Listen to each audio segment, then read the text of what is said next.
Hi, everybody, and welcome to Manga Palate, the show where I, Pisticie Luna, here with my co-host, Manga Chef Isaiah. read or watch a thing and, talk about it and compare it to food. And I'm really excited about today. Manga Chef Isaiah, what are we gonna talk about today? Today, we're gonna talk about Say the whole name. Daily Monster Life with Musume. Monster Girl. No, that's not the whole name. Monster Musume what? Do it. I don't know. Nichijou or something? Close. Monster Musume no Hydra nichijou. And yes, that means everyday life with monster girls. Because that's what nichijou means. Everyday occurrences. Okay. Everyone should rinse it to Monmusu. And how long have we been in on Monmusu? I know I've been in on it since it started. Since the anime first came out. Okay, so the anime came out on July 8th, 2015, and stopped airing in September 8th of 2015. I'd been reading the manga for a while before that. I really fucking love that manga. The manga's from 2012, believe it or not. I remember a while after I'd gotten to college where the first volume got published here in the States. And I was excited to see it. So, Manga Chef Isaiah, I guess first things first. What do you want to say about Momosu? Because we're mostly going to talk about the manga. I can rattle off the names for the voice actors if you want to do that real quick. For the anime? Sure. Yeah. Okay. Mia, the snake. She's Top voiced snake. by... Yeah, oh boy. No, see, I knew that was going to happen. Every part of me was like, one of us is going to say top snake. One of us is going to say Just gotta get snake. it out there. You're here. You get it. I don't think we need to explain top snake. It's like top kick, but top snake. Anyway, Mia is voiced by Sora Amamiya, who was Aqua on Konosuba and Elizabeth on Nanatsu no Taizai. Poppy, the harpy, is voiced by Ari Ozawa, who we've already talked about before, because she was Sakura Chiyo on Gekkan Shoujo no Zoki-kun. And she's also the horse on Etotama. I can't begin to talk about Etotama, so let's not. Centaurus was voiced by Natsuki Aikawa. I'm sorry, I feel weird saying the names out loud, because I feel like maybe if you're smart, I don't even mean smart, if you're paying attention, you probably noticed the theme going on here. The centaur is named Centaurus, and she's voiced by Natsuki Aikawa, who was on Shigeki no Kyojin as Pedro. Sue, the slime, is voiced by Mayuka Nomura, who was on something very disgusting called Mujaki no Rakuen. Of course I know it. Of course I've seen it. I am no hero. Anyway. Well, this isn't a hero manga. This is not a hero manga. It is. Oh, I mean, the anime toned some of it down, but I guess we're up to date, right? You've read everything up until now, so 62 should have been the last one you saw, right? Yep. Okay, so as it stands, Okayado, the mangaka, Crabman, as many people affectionately call him, used to draw porn, and it's very obvious. Anyway, yeah, so Meruan Lorelei is voiced by Haruka Yamazaki, and Meruan is, or Mero, as everyone ends up calling her, is the mermaid. and she was the on Oreshura and Shimoneta as the guys. That's just how that worked out. Lala the Duhan is voiced by Ai Kakuma, and we talked about her before because she's Berserker. Remember Berserker? Yeah, from Flag. Remember the little girl named Berserker? Yep. Amazing. She's also Mitako. I thought we were just like not gonna talk about Flag again. No, fuck you. I refuse. That's gonna turn into a 2-hour thing. Yeah, no tangents. Alright. No, I mean, like, this is already gonna be bad. Yeah. Because it's Mamusu, and we never shut up when we're really, really, really on a thing. I could spend hours just talking about Rakne. But I'll get to that. So she's Berserker, the little girl. Not real, because it's a dream. She's also Metako on Oshiete Gyaruko-chan, which, man, I love that show, and I would hope to talk about that soon. Also, for those of you who are familiar with Genshiken, one of the most interesting portrayals of otaku in, this medium whatsoever, Hato, the not entirely trans mangaka assistant, was also voiced by Ai Kakuma. I really like Hato. The main guy, Kurusuki Mihito, is voiced by Junji Majima, who is the lead guy on Kore Zombie Desuka, which I only know because of that time when he starts rapping and breakdancing, and on Hidan no Aria, which was a thing. And my favorite, Ragnera Arachne, is voiced by Sakura no Makura, who was on Girls in Panzer as Akebi, so I guess that means she's going to work for the rest of her life. There are other characters with voice actors, but, most of them stick around for a certain amount of time. I don't even want me to fucking... I'll rattle them off, but I'm not giving you credits. Manako the Cyclops is Asakura Momo. Or Momo Asakura. Fuck. I have to figure out whether I'm gonna do that. The Ogre, Tionisha, is voiced by Yurika Kubo. Rei Mochizuki voices the zombie, Zombina, and Saori Onishi voices Doppel. And, I mean, I'm almost, at this point in my life, pretty much, fucking... Oof. Obsessed? Is that the word I'm gonna go with? I don't know. I wouldn't necessarily say in love, but to say that I follow a career way more than I probably would other people says a lot. Kobayashi Yu voices Smith, the director lady. I'd know that voice anywhere. So yeah, there's a lot of fucking characters in Mamusu. And I mean, there's a lot of bit characters too that show up for like one episode or like 10 minutes. So that'd be way too much. I feel like most of them come back. They say hello. They don't hang around, Yeah. But I feel like they're just so close to each other. They're all friendly. Yeah. Like the tree, Ki, she comes back, but she doesn't do a lot. Yeah. Just kind of says hello to everybody. Okay. So, how the fuck do you want to do this? The beginning. Or the premise. I was going to say, are we going to do the whole thing? I feel like just the premise tells everyone what they need to know. Okay. So, our main guy, Kiryu. What the fuck? That's his name, right? Kiryu Kimito? No! Kurusu Kiryu! What? What? That's not even kind of similar. You called him a dragon. What? Isaiah! Come on! You've been reading the manga! Oh my god. Minute 1. Great start. That's what you're here for, people. This is the quality. This is the quality you were expected, and it's the one you'll get. Go on. Kurusu Kimihito. Kurusu. Correct. He is hosting a house filled of extraordinary species. Extraordinary species? Is that how we're going to say it? I think that's what they say. In the adapted version of the manga, they call it linemals. In the directly translated, they call them extra species. Alright, let's go to extra species. Okay.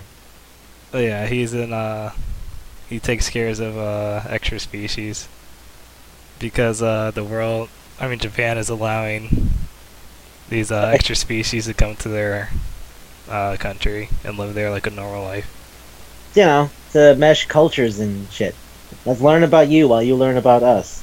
Cultural exchange. Not a bad idea. Yeah. But, okay, so the idea is generally there is a group of people who are tasked to observe and make inquiries as to how the extra species people are doing during their homestay. It's kind of like taking an exchange student. There is the thing where the extra species are not allowed to commit act of violence, nor are they allowed to have an act of violence acted upon them, in which case the government group will have to deal with it in whatever way they want to do. Also, should you have an extra species person of the opposite sex, don't sleep with them. They will be deported and you will be sent to jail. Yeah. And that's pretty much it. At first he ends up with one extra species girl, another girl like grabs him, and then it becomes a whole thing, and by the end of it he is, let's see, Mia, Papi, Centaurus, Mero, Lala, Rachne. That's 7. 7 girls living with him. Yep. And a lot more are just around a lot. Like the entirety of Mon, which is 4 more people. And Smith if she's gonna eat. And they're all trying to marry him. Well, of the 7 girls that live with him, yes. I'm not entirely sure about anybody else. But I'd be hard pressed to say they don't like him. No, they all like him. That's what I mean. I'd be hard pressed to say they don't like him. Every single one of them likes him. Yup. Yuppers, yuppers, yuppers. If you didn't get the vibe already, it's a harem thing. And our main guy, how do you say this, has the willpower to not. He just doesn't die, and he doesn't do anything. But it's very aggressive. He's very helpful, but I love doesn't this guy. do. Can we talk about that first? Okay. I love him. I love him so much. He's a hero. He's a shining beacon of like Japanese hospitality. I adore this man.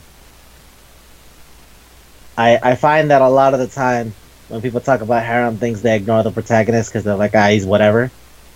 Most of the time, they are the kind of person that I go, you are the best person and I love you. And Kurosaki Mihito is a shining example of that. He's nice. He stands up for people. He's very obsessed with helping people and like making them comfortable. He throws himself into the line to just do stuff whether or not he needs to. You know, whether or not it's been asked of him, he just does shit. I think one of the most direct examples that pops to mind is when he goes, if you people are familiar with the Engels coefficient, it's when the amount of money spent on food outweighs anything you might gain in the effect of it. So, I have 8 people in my house. It's hard to feed 8 people. I am scraping by with money. Let's do it. And after succeeding throughout his day in getting all the food he might need to feed his 7 housemates, Mon shows up, which is 5 more people, and they go, hey, are you having lunch? Let's stay. And instead of saying, fuck off, he said, sure, and made a goddamn buffet. Where every dish is molded specifically to the palate of the person at the table. So, like, the Centaur, who's a fucking vegetarian, has the best salad she's ever had in her entire goddamn life. So many meat platters for all of the other people. And he's so effective in his ability to do things. Like, there's that time he's at Meadow's house, and then a bunch of crabs fucked up all the fish, And they're like, "Oh God, what are we gonna do? Um, oh fuck, everything's ruined." Kurusa goes, "Hey, hey, get your shit together. Here's what we're gonna do. All right, I can do this. I can do this. We're gonna do this." And then Dark Knight comes in and goes, "Oh hey, I happen to have caught a crap ton of catfish." He's like, "That's even better. I'm gonna show you how to broil and saute and stir fry." And he just starts working it, and he saves this entire hotel thing. And the fishmen are bowing in his feet and saying, "Thank you, master." And he goes, "It's okay. I just, I do what I can to help." This man is amazing. He is the most likable guy. He almost dies multiple times, and he's okay with it. This man is a hero. I love him so much. Okay, now we can talk about anything else. So, you tell me, where do you want to go with this? We could talk about some of the characters. I mean, yeah, go, start. You pick somebody. Oh my fucking god, really? There's a lot to say about each of them.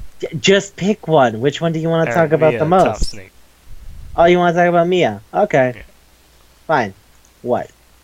Give me something.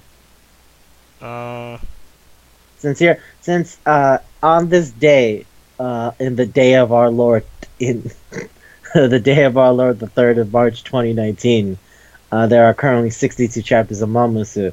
So there's been quite a bit going on. So when it comes to Mia, what exactly did you want to bring up? I like the last few chapters of her so far. With her mom? Yeah. Yeah. I do like her relationship with her mother. I mean, like, the thing is, Mia's first girl. And first girl almost always win. And most of the time, that sucks, because they're never really that interesting. And I'll say this, I don't like Mia the most, but I do like her because she has stuff going on. She has her own childhood obsession with, like, romance stuff, where she wanted a prince to carry her, because she used to read fairy tales as a kid. Lamia society is very, very different to ours as it stands, because they're tribal in nature. So, which you would think, if they're advanced enough to like make fancy poisons and clothes and all that, you'd think it maybe might have moved to like cities, but nah, it seems like they just hang out in villages. That's how they roll, and it's like desert. Yeah, I mean, I imagine, it's snakes. Yep. Snakes do well in deserts. Yep. Generally speaking. Sure. So, like, that for every overall extra species, there are subspecies. Sort of the way, like, oh, you've seen a frog. Have you seen a golden dart frog? Have you seen a bullfrog? Have you seen a Goliath bird eater? Like, shit like that. So the Lamia have subspecies as well. There's the regular ones, and then there's other ones that are like venomous, and there's ones that have wings and shit. And living in a tribal society, Mia has the Lamias have the thing where it's like, oh, we get the one guy and then just kind of share him, which I think is a reference to the mating ball that snakes do, which is fascinating in and of itself.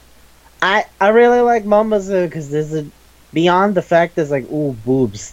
There's like a lot of fun stuff that's actually involved when you learn about their cultures and societies, and how they would have to mesh in the modern human world, or I guess in this specific case, Japanese society.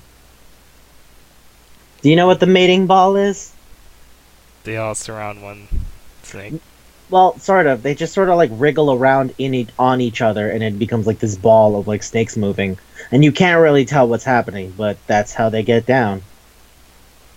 So there's that 2-page spread in the manga where he's like surrounded by a bunch of lamias, and it's like a Mia having a nightmare.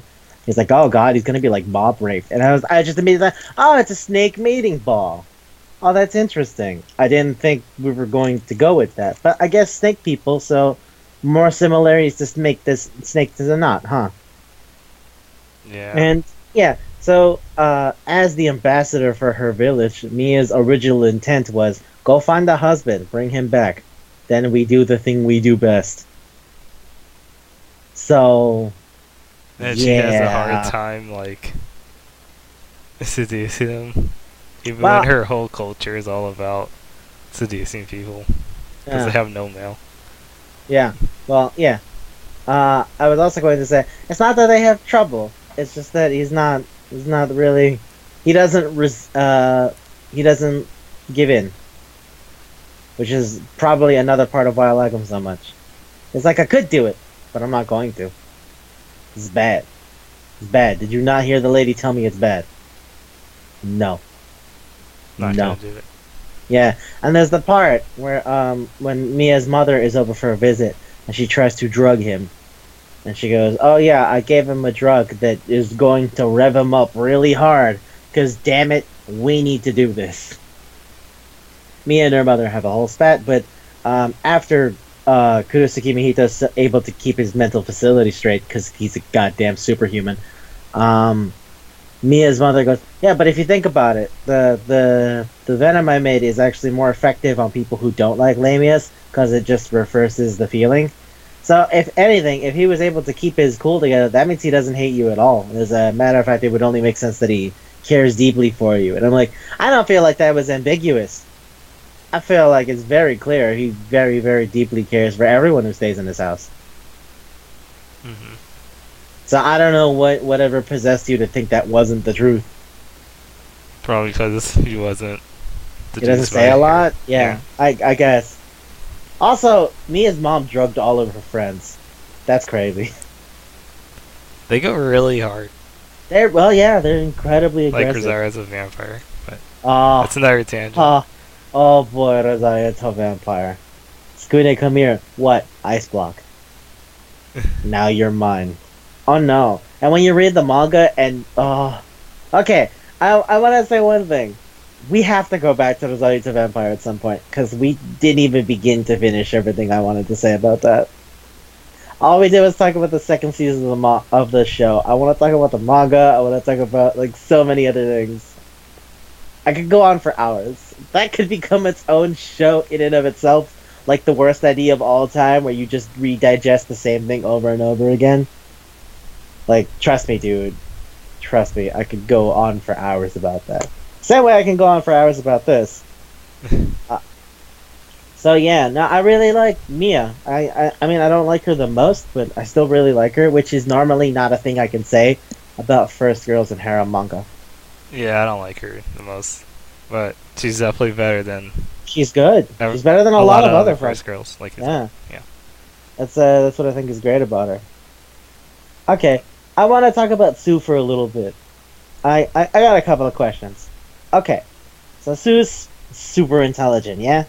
She absorbs information like a sponge. She's 'Kay. also dumb. I mean, yeah, to a fault. It's less dumb and more just ignorant, you know? She actually doesn't know. Yeah. So, like, what are you gonna do? My thing is more, okay, so obsessed with moisture because slime. So slime, no moisture, die. Right? That boils down pretty much why she does the water thing. Hmm. Body fluids count as water, huh? Yep. Sweat Okay. has water in it. Sweat. Among other things, because I remember that one where Sue is becoming people's costumes to help hide them. By the way, hard Toho reference in that. Hmm. That's crazy. It's crazy. I love this so much. She was the wing god. I forgot it. It's the Tengu. Thank you. Yep. Anyway, yeah. So, fucking, yeah, but, like, she did the thing where she started to assault them sexually because of body fluids. And then the girls were like, no, not there. And I'm like, wait, so that is also acceptable vis-a-vis body fluid? Because it's just, does it contain Does it have hydrogen and water? oxygen? Yeah. Yeah. Like, is that what that is? Because then, by that logic, I'm surprised she never fucking, like, tried to swallow Kurusu whole. Because, like, his mouth is just water. That's what saliva is, right?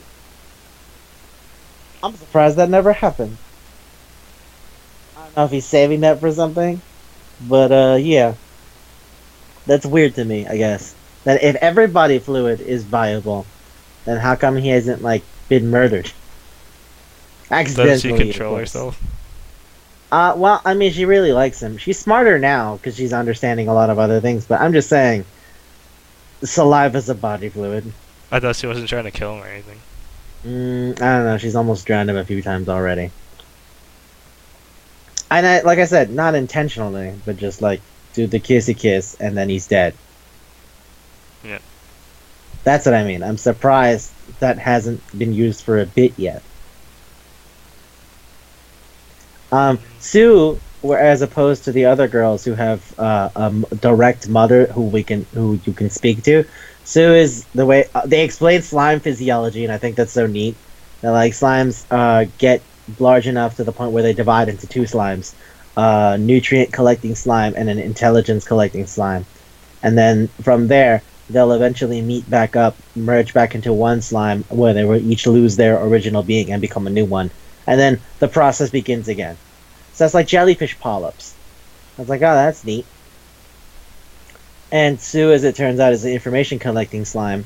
And there's a whole bunch of chapters where a fucking kaiju, like giant monster-sized nutrient slime is trying to eat her because Sue is so goddamn smart at this point. And he swallows her core to avoid her dying. Which I think is fascinating, because he was gonna die there. And Sue was going to die too. And despite the fact that, you know, she's not necessarily the same as everyone else, like she can't have her own opinions and shit yet, because, you know, she still doesn't know a lot. He still was like, no, I don't want to lose any one of my friends. I love them deeply.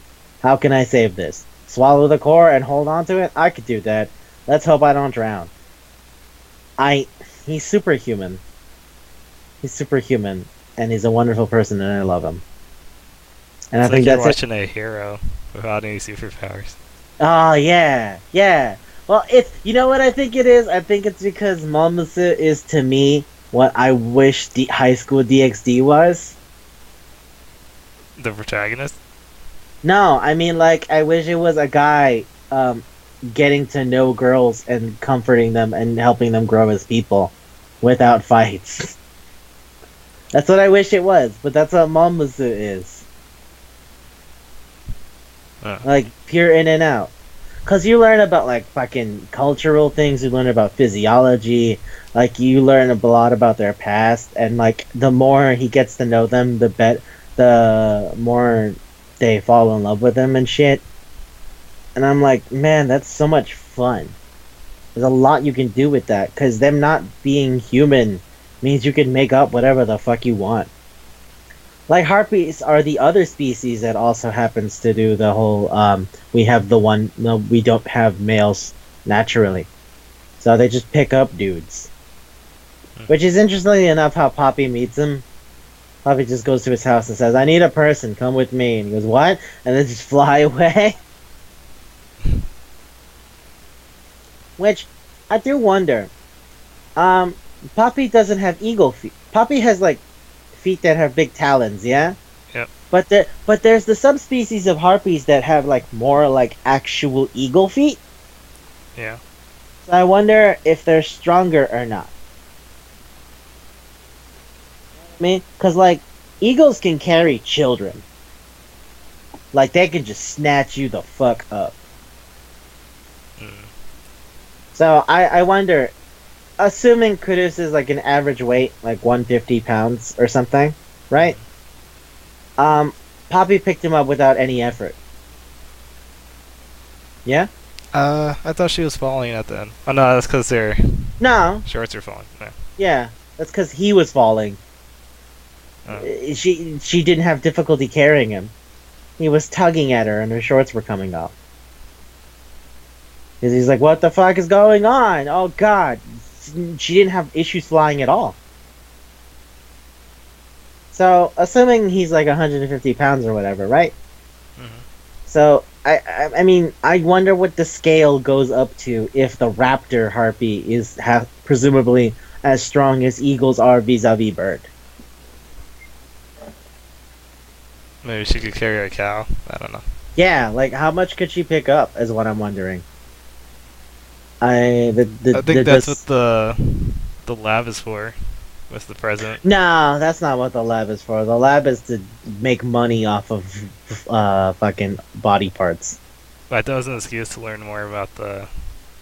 Nah, the money thing keeps the business going, but I don't know. He seems to do a lot of shit with it.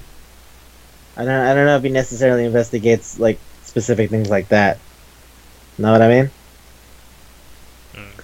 By the way, I've seen people do like fan art of like other presumed subspecies thing potentially. Like somebody drew a flamingo, and I was like, that's a cool idea. I wonder how diverse the bird species get. You know, like is it literally just what we saw, or could it get like a whole bunch more diverse? Because presumably there's like subspecies the way there are subspecies of regular animals, right? Yep. So you can have like an infinite amount. Well, not yeah, infinite, exactly. You can have like a vast amount of animals. Yeah. Like so much more. It makes me think of Kimono Friends, which again makes me sad because I don't like Kimono Friends. I wish I liked it. It's such a neat idea. Look at that girl. She's a rockhopper penguin. Look at that girl. She's a shoebill. Do you know what a shoebill is? I do. That's a cool idea. Fuck. Why don't I like Kimono Friends? Why couldn't Kimono Friends be more like Momosu? Damn it. I would love to see an emperor penguin. I really would. But I'm not gonna watch Kimono Friends. Fuck. I want to meet the chicken harpy. Because I know poultry was a specific thing that they did.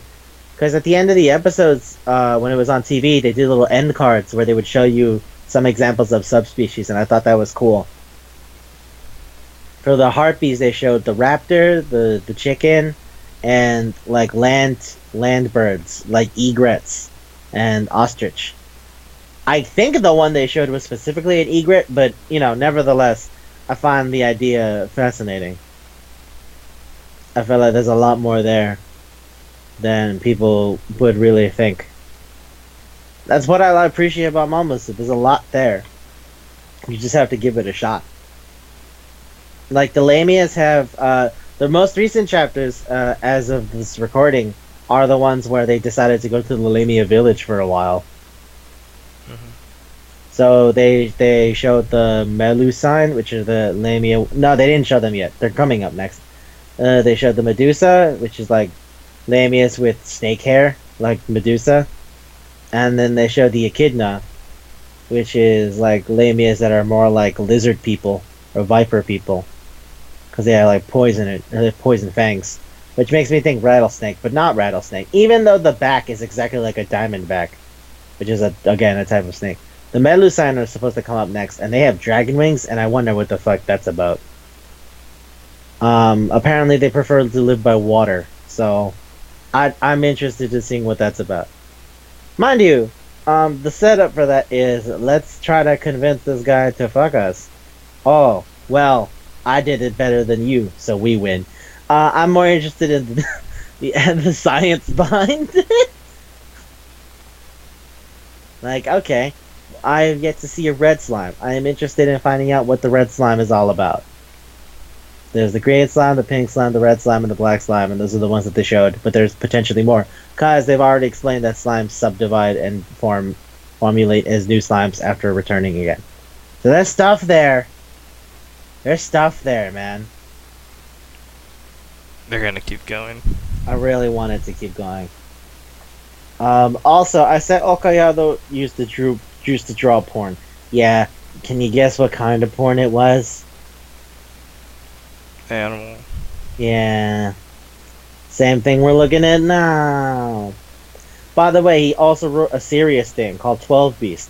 Look it up. It's really good. It is still fucking kind of goofy hijinks. It's actually based off of a one-shot he did, Deadline Summoner, which were pretty similar. But man, 12 Beast is good. Like it's an adventure thing with romance in it, and it's good. It's not Momosu, but it's really fucking good. I think I just like Momosu more because I like romance things more, you know? How do you feel about the interracial breeding that is apparently possible? Like, alright, Lamia and Harpies, I get that. Yeah? Because, like, their species are literally defined by their inability to produce males just directly, right? So you need to get a male. That makes sense to me. Centaurus is half human. They have males. Yep. I want that to be explained to me. Cause, you know, a lot of the time, the reason people can't fucking, or animals in general don't generally create hybrid creatures is because the way the chromosomes line up between the different species just doesn't work. Now there are circumstances where they're similar enough, but then you know what happens with that animal? They're born sterile so that they can't reproduce. If you believe in a god, then you can say that that's God telling you, no, that was fucked up. I didn't want you to do that. For example, the liger. Have you seen the liger before? No. Yeah, it's a male lion boning down with a female tiger. They are giant and terrifying. Like, think about how big a tiger is. Think about how big a lion is. Okay, imagine it fucking 2 times the size. Jeez. But I guess they're alright. It's born sterile. It cannot breed. Like I said, if you were to believe in a god, then this would be the moment where you go, where God says, no, fuck you, I said I didn't want that. And then the Tygon is the opposite. So, male tiger, female lion. But yeah, so I'm amazed that Centaurus is allowed to exist. Oh, Like I was gonna say it was, this is the most realistic world, so. I mean, I'm just asking. As far as all this other science bullshit has been explained, I wonder how that one factored out. I remember that when they reveal that, because the thing centaurs do is they do a thing that horse breeders do, which is you bring out a teasing stallion, so that the female is like gets in the mood, and then you bring out the actual breeding stallion, because you're like, I want that motherfucker's genes. He's good at running, or whatever the fuck you want for the horse. So they do the teasing thing, except their version of teasing is to get really nice, handsome guys, like humans. But in the end, they still end up sleeping with the giant, disgusting rapist centaurs. I say rapist centaurs only because they remind me of like classical depictions of centaurs, like the ones that Hercules murdered when he went to go meet his wife. He was like, this girl's about to get murdered and raped by centaurs. I should go kill them. And then he did. And then one centaur was like, that was pretty hype what you did there. How about I help you get good? What's your name? Sharon. Cool. You know what? You can ride on my back. I don't let nobody do that. That's not how we roll. Man, that's cool. And then that's how Hercules became a hero. Well, that's how he started his heroism thing. And before anyone decides to send us a comment that says, oh, wasn't he a satyr? Fuck you. The Disney movie's not accurate. I hope you know that. Read a book. I'm gonna take a hard stance on this. Read a book. Alright? Reading manga is cool and all, but sometimes you should read other things. Jeez. That's all I'm saying. I don't want you to end up like the weird Chunies, people. I love you. You are people who listen to us, and I want nothing but the best for you. So sometimes read a regular goddamn book. That's all I'm saying. You know, be good. You're here. You get it. You know that there's more to life out there. I believe in you. I believe. Get your back straight. Yeah. Who was it? Who was the basketball player who did that? Shaquille O'Neal? I don't know. No, it was fucking. It was like in the mid 2000s. It was like, hey man, how do you feel now? It's like, you could do anything if you believe. Ah! It's like I'm thinking of DJ Khaled, but not. No. Yeah, he's not. I don't know any basketball player. When I think about DJ Khaled, I think about him getting lost in the ocean. Yeah, he said like he could do anything if you believe, and then he got lost in the ocean. Which really doesn't make sense because, buddy, just turn around. What way did you go? Do a 180. You're back at shore. Well, how is that a mystery? That's like going, oh man, I don't know how I got uptown. I have to go downtown. How do I do that? Turn the fuck around and go. Oh my god, I don't know how that happened. Like, I don't know, I'm lost. Shit. It's really dark. It's really dark. I can't see nothing, but it's okay. The holiest of the holy. He's like talking about Jesus. The holiest of the holy is here with me, so we will find land. I'm like, what do you mean we? You're in a jet ski. Just turn around. Fucking was it Kevin Garnett? Was Kevin Garnett the guy who did the fucking? Shit, I can't remember. Alright, if I remember, I'm gonna put a link to that stupid video in the description for this. So, get excited if you remember. Or if you do remember and you're like, want to scream at me, leave a comment or something. Then I can thumbs down and make fun of you. I like the idea that the only time we interact with people is to antagonize them. I think that's really funny. It's like, hey, you, one person who listens to this show, you are incorrect. Goodbye. Do you like strawberry Pop-Tarts? Go die! Go die! You are incorrect and you need to be purged from this beautiful sacred land. I will make this country pure. I will. And most of the time when people say that, it has to do with eugenics. But this is not that. This is much stupider. On the topic of eugenics, which I know seems like a strange way to pivot back, but I do have a question. Not exactly why Centaurus' mom decided to go with the human. She liked him, obviously. My question is, did the society train them to do eugenics? Did the society come to the decision that eugenics was the right path?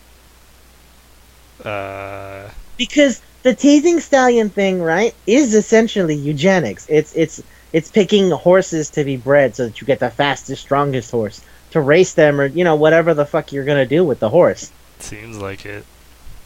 That's a weird thing to me, that like they collectively as a species were like, you know what?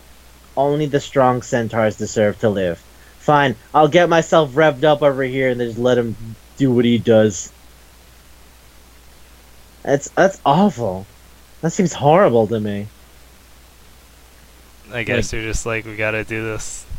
Yeah, but like to preserve our race. See, that's the way you said that. That sounds evil.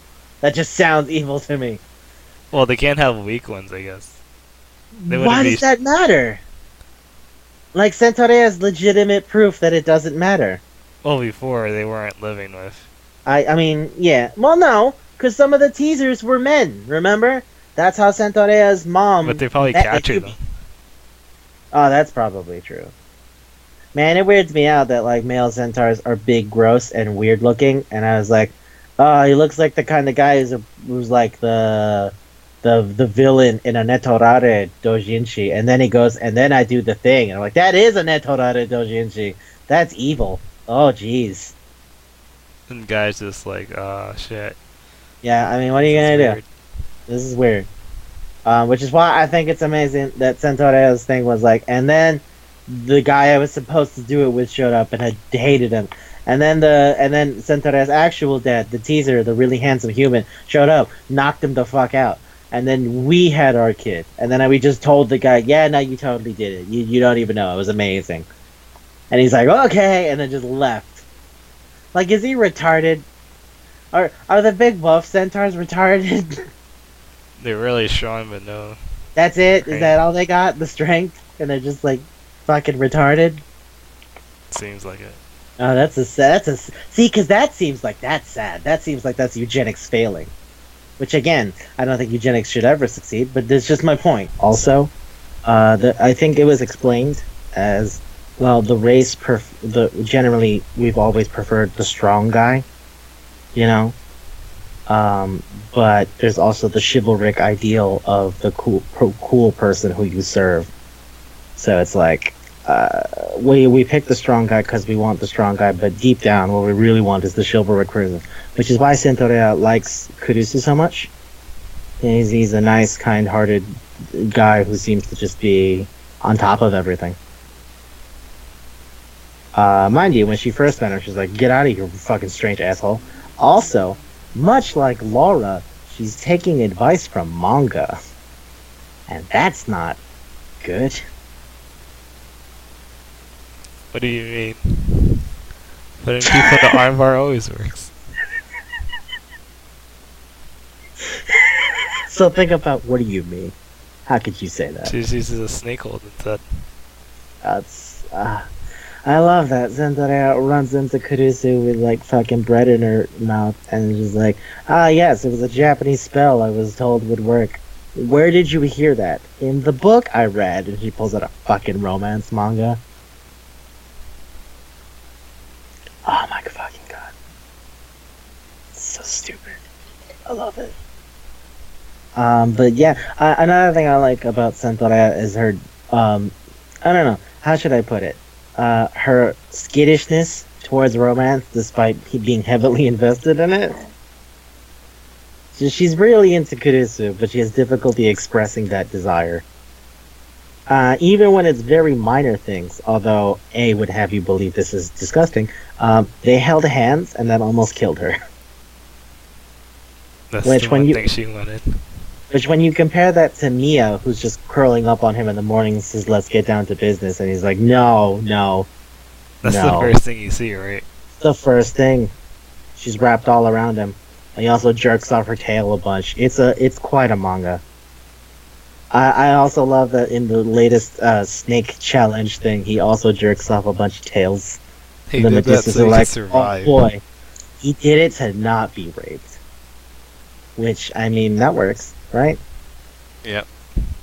In a world where you are being put in the center of a snake mating ball, you don't get a choice unless you figure out a way to run away, right?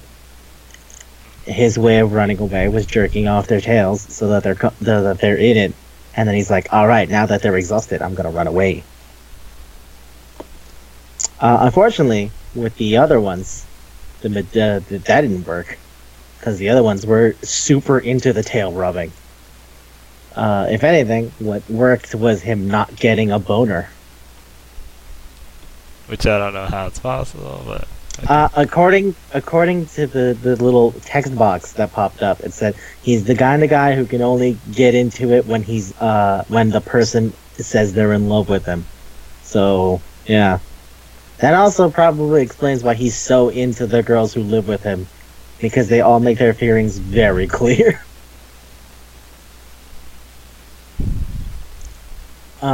Speaking of very clear romantic feelings, but still confusing, let's talk about the mermaid. Mero? How do you feel about Mero?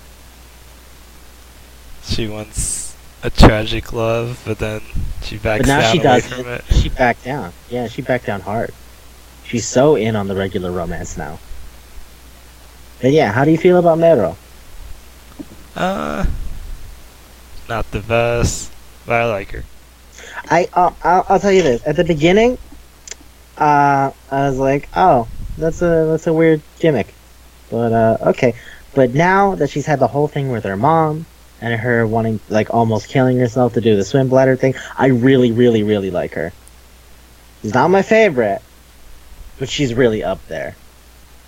I think we're probably going to talk about Rosario the Vampire a lot as a result, just because these things are kind of similar.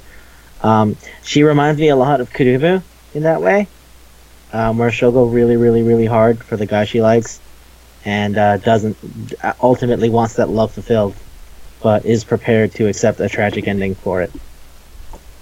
Because, Kurumu Kurono, the succubus, is violently obsessed with Sukune now that he's made it clear how he's a nice guy and all that shit.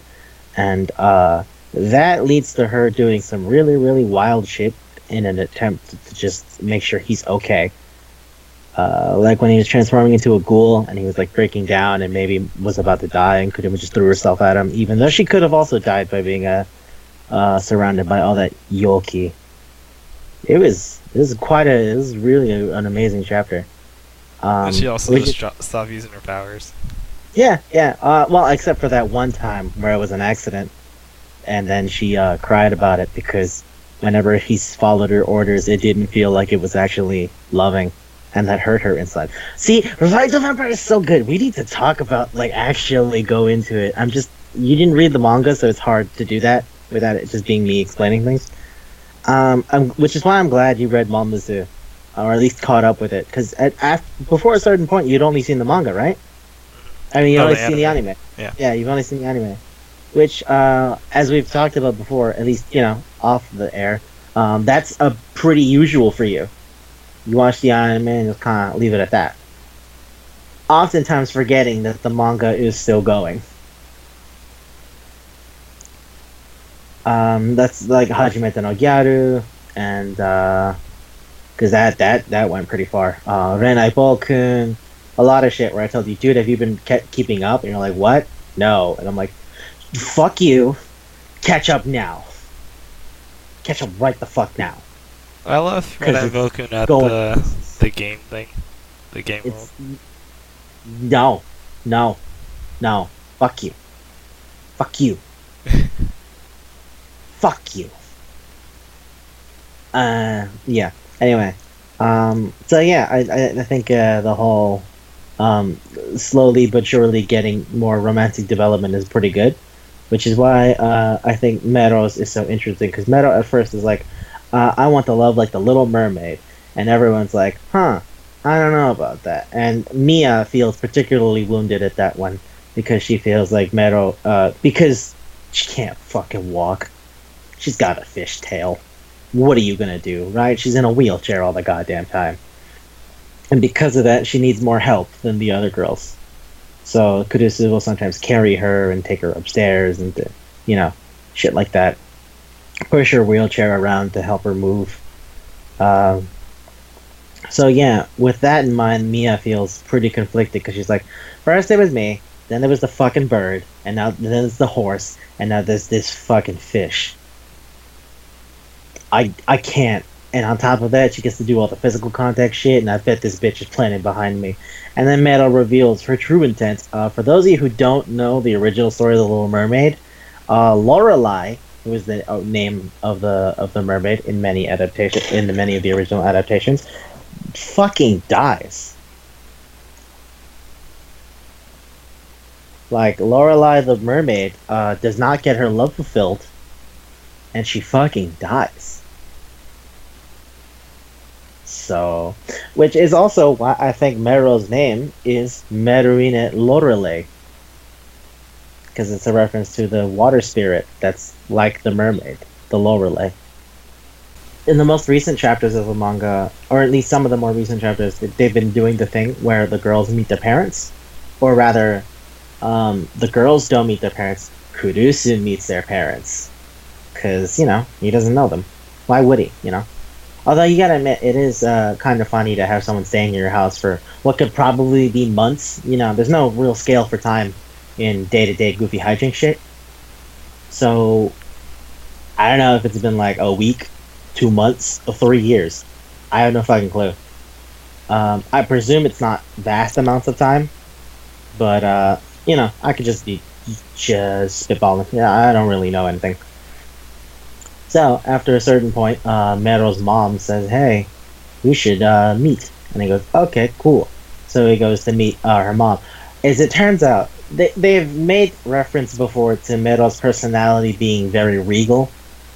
Really, there's something about the delicate and formal way she speaks. Like, Madam Centaurus, sir, this, yada yada yada. But they're like, oh, that sounds like you were raised in a stiff thing. She's like, no, I'm just a mermaid, that's how I talk. And then they go meet Mero's mom, and Mero's mom is queen of the fucking mermaids. Yeah. Meaning Mero's a goddamn princess. Like, in the most literal sense. She is a princess. Not like Knight, though. Knight was a very different kind of princess. I'm sorry. Bring that flag. We talked about her once already. It's in my mind. That was Berserker. No, Berserker's also a princess. But Knight is the princess I'm thinking of more frequently when it comes to talking about the princess. Because remember, they go like, hey, hey, we want to go visit your house. Like, oh, I live in a castle. You live in a castle? Oh, shit, yeah, you're a princess. How did you forget? How could you have possibly forgot your friend is a princess? Ugh. But yeah, Meadow's a goddamn princess. And then it turns into a whole thing about misattributing evil crimes to an octopus lady, and Sue saves the day Her by name is just Oct. Isaiah, you want to talk about the names for a sec? Can we talk about names for a sec? Sure. Okay. What's worse than Oct? No one's name means anything. Mia. I think Mia is horrible. I think Sue is bad. If you don't know Japanese, it kind of works. No, fuck you. Fuck you. Mia? Mia? Really? Fuck you. Don't lie to me. Alright, Mia's pretty bad. Don't you look me in the eyes and say, Key, the girl's name is Wood. She's a tree. Fuck you. Fuck you. Zombina? Are you kidding me? Are you kidding me? I don't know what that is.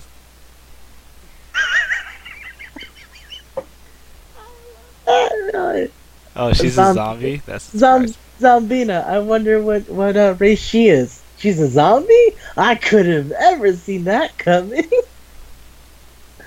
Like, some of them are a little more out there, like Meru and Lorelei. It takes a beat. Lorelei. Oh, like the water spirit. Yeah, alright, that's going places. Centaurea. Girl's name is mostly Centaur. Liz. Zombina. Yeah. Liz could be a name. Liz for the lizard. If it wasn't so with a Z. I think Tionisha is really pushing it. Tionisha's the point where you're like, maybe? And then the other, like Mia, fucking Centaurea, Zombina are just horrible. But like Manako and Tionisha, or at least have something there. Because Tionisha, right, they shorten it to Tio. What is also inside of that? Ti-oni. Oni. She's an ogre. Oh. Like, alright, that's there. Manako is a pun on monocle, as in, you know, the one eyeglass thing. And she's a mono eye. That works, okay? Fine. Those are pushing it. I feel that they're still pretty overt, but you know what? Fine. Fuck it. Liz. Lizard lady. You could say it's Elizabeth. You don't know. You don't know. You don't know that. You don't know that for sure. What's the doppelganger's name? Doppel? Fuck you, Okayado. Fuck you. Think for a little bit. Just a little bit. I'm asking for just a tiny bit. Do you remember the farm? Oh. The farm yeah. animals' names? Oh, fuck. Those are pretty bad. Ah, fuck. How about Kira, the Kira bee? Cause Kira bee.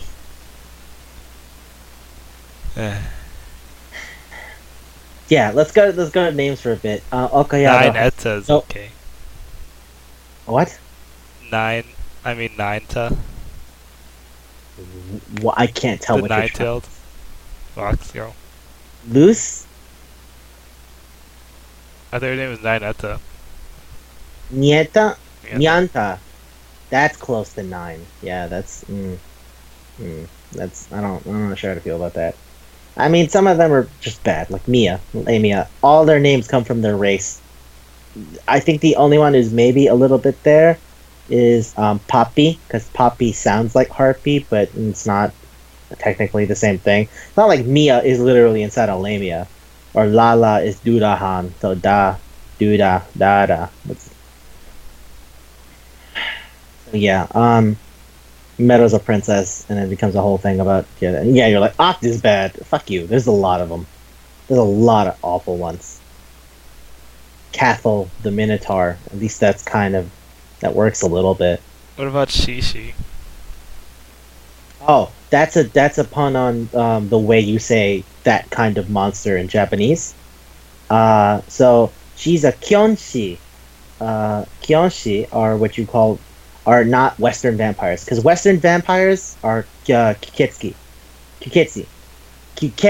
Sorry, I'm having a thing right now. My mouth is super dry. So the Kuketsu are like traditional Western vampires. They drink blood, they go to sleep, they do all that shit. And eat dirt from their home country, all that good shit. The Kyonshi is adapted from the Jiangsi, which is a Chinese vampire, where they drain soul energy from you, which is why Cece is Chinese. And also speaks with a very bad accent, and also wears Chinese clothes. Well, very old style Chinese clothing, which I think is kind of the point, because she's a different kind of zombie vampire thing. And also, there's the fact that they're Fujoshi, because Fujo means rotten. Can we throw that out there again? Just so you know. I'm down with the Fujos. I like them. We're on the same page for most things. Hato from Genshiken that I brought up earlier, he's a Fudanshi. Me and him on the same page. Same page. Anywho, look forward to that. Look forward to when we're talking about Genshiken. That's gonna be a fucking mess. Like you thought fucking Watamote was real, right, Isaiah? You don't know shit. What do you mean by real? Like it gets to you because it's in a real place, right? Yeah. Oh, I thought you said Monster Musume. I was like, no, I said you don't like Watamote because you think Watamote is real, isn't it? Yeah. You don't know shit. Anywho, so yeah. Yeah. And Genshiken has 2 seasons. So, ooh. Anywho, Listen to the name Masuki. It's pretty bad. Anyway, I'll stop. Okay. Anyway, Moski also is how you would say that. Mosuki, as in Mosukito. So it's not even pronounced that way. At least if you pronounce it differently, you could maybe say there's like a bit of wiggle room. Really, no. Can I just say I really like Cathal? Like I know that's like there's a fuck ton of characters you couldn't possibly hate any of them, unless you're like a monster. But I really like Cathal. Cathal's great. She's a Minotaur lady, and she lives on a farm, and she has a crush on the guy who runs the farm. But she also seems to be kind of big on Kurusu. So, you know. But yeah, I like her. She's mostly in charge of the farm, right? Yeah. I mean, she's the big, strong one who's had the most experience, so that's why she's there. Okay, so on the topic of other characters who aren't necessarily important, but I still am very fond of them, let's head back to Mon for a bit. Zombina's great. For those of you who don't know, because we don't record this like with video, Manga Chef Isaiah's Skype image is a picture of Zombina. Yep, my first smirk smile. Yeah, Zombina's great. I love her. I love her little weird rivalry with Shisi, since you brought her up. I also love her effectiveness as part of the Mon unit. She seems cool to hang out with. She started getting feelings when she was a zombie. Oh yeah, that's pretty good. Yeah. She was like, "Why am I regaining these feelings? Why is my heart beating? My heart hasn't beat in years." Shit. And because she was a human at one point, right? So I also want to know more about that. I think she was bit, honestly, because they defined in the little extra thing. I think I vaguely remember this in the little extra panels that we were talking about before with the subspecies. They mentioned the Kyonshi. They mentioned older zombies who don't move. And they were like, the zombies who came from the first version of the virus move very slow and have actually rotted a fair amount, as opposed to younger, fresher zombies where their insides have been replaced with formaldehyde to help preserve them better. So I think that might have something to do with it. Also, there's the fact that you can turn people, like, not even by directly biting them, just by having the teeth or maybe saliva come into contact. Because there's that part where that little girl is dying, and Lala steals one of Zombina's teeth, which I don't know how she did that, but she did that. She can't feel anything when she's sleeping. Is that really it? Did she just yank it when Zombina was asleep? So Yeah. what? She went to find Zombina, staked it out till she was asleep, broke into her house, took out pliers, then bit her, then took her tooth, and then left. Lala did all that. That's what you're telling me. I think Lala goes extra miles, so yeah. I don't know. The girl is clumsy as shit, and she's a dirty chuny. I don't know if she can get anything done. Or it just fell out. I don't know. She's left her head in Italy for 2 days now. Her head is in Italy, enjoying the sights. Also, I don't know how, because it's impossible for her to move. She's using her hair. I don't like, think take that's pictures. possible, because it's made very clear in the chapters where it's like, help my head, that she's incapable of doing anything with just her head. So I don't know how she's like enjoying pasta and shit. I don't know how she's moving around from like a restaurant to a museum. I don't know. Anyway, yeah. I don't know But, how mean, she messed up. It's a fun gag. I'll admit that. I really do like the idea that they just left her head, and she left her head in Italy and said, "Fuck it, I guess this is fine." Makes me think of Machi from Demi-chan wa Kataritai, where they make that joke about where it's like, how far can your head and your body be apart? Pretty far. I once left my head at my grandparents' house, and I had to take the train 3 hours back. So presumably, really far. But yeah, I really like Zombina. She's cool. I go on. I was gonna talk about Lala for a second. Sure, let's go into that. She reminds me of like Tanaka, but I don't hate her. Chuni. She's Yeah. a Chuni. I don't hate it about her, but I don't like it. I'll admit that, because I hate Chunibyo. This is a stance I've taken many times before. You all know this. I don't like Chunis. Never have, never will.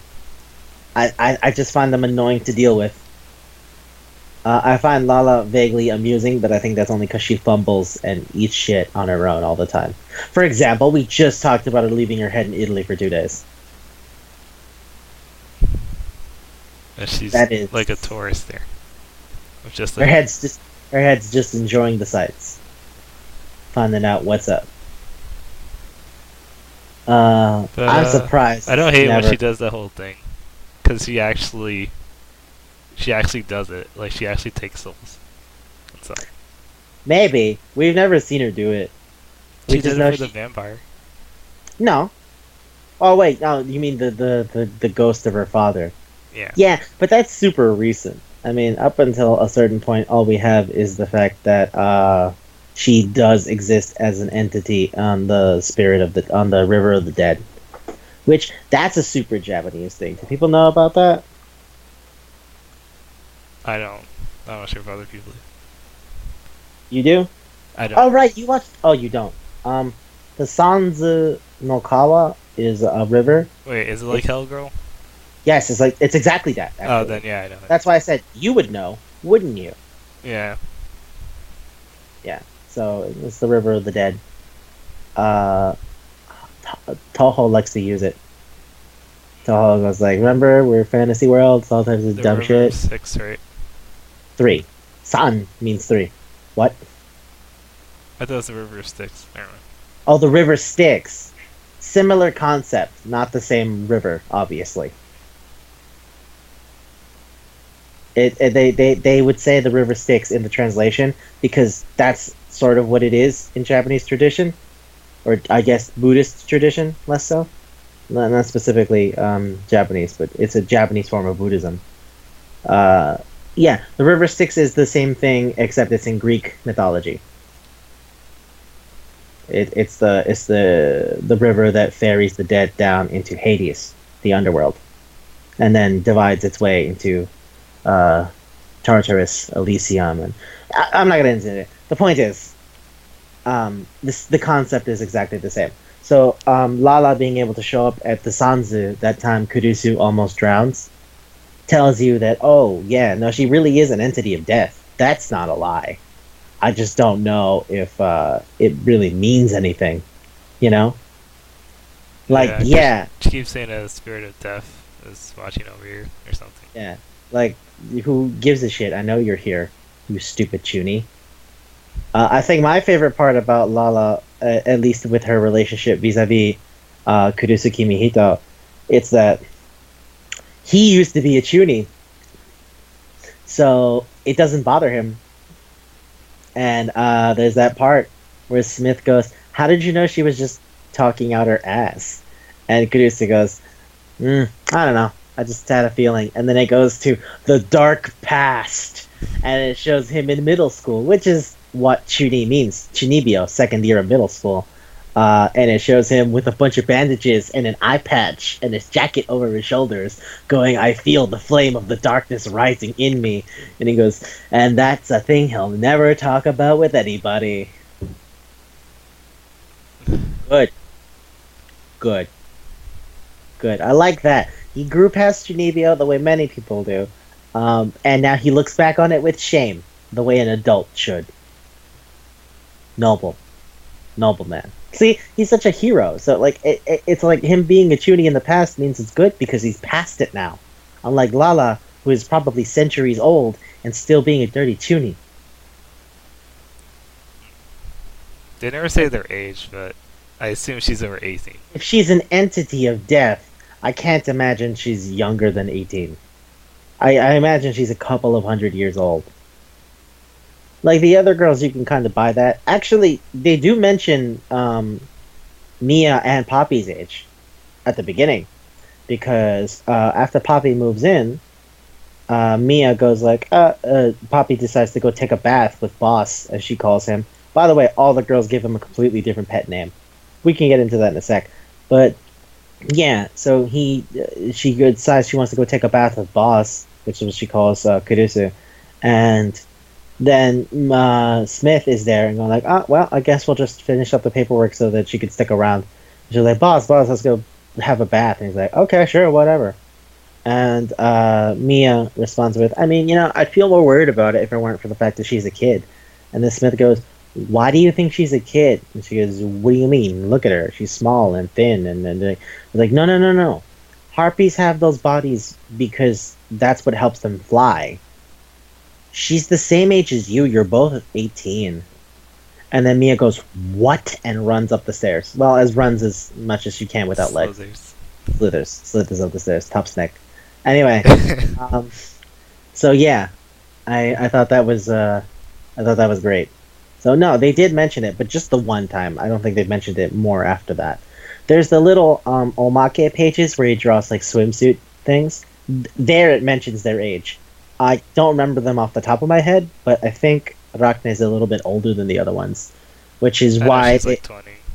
Yeah, I think she's like 20-something, which is also another fun joke on the fact that her name is Rachnera Arachne, but they call her Rachne, as in to say, Rock older sister, because she's older than them, both in emotional maturity and in physical age.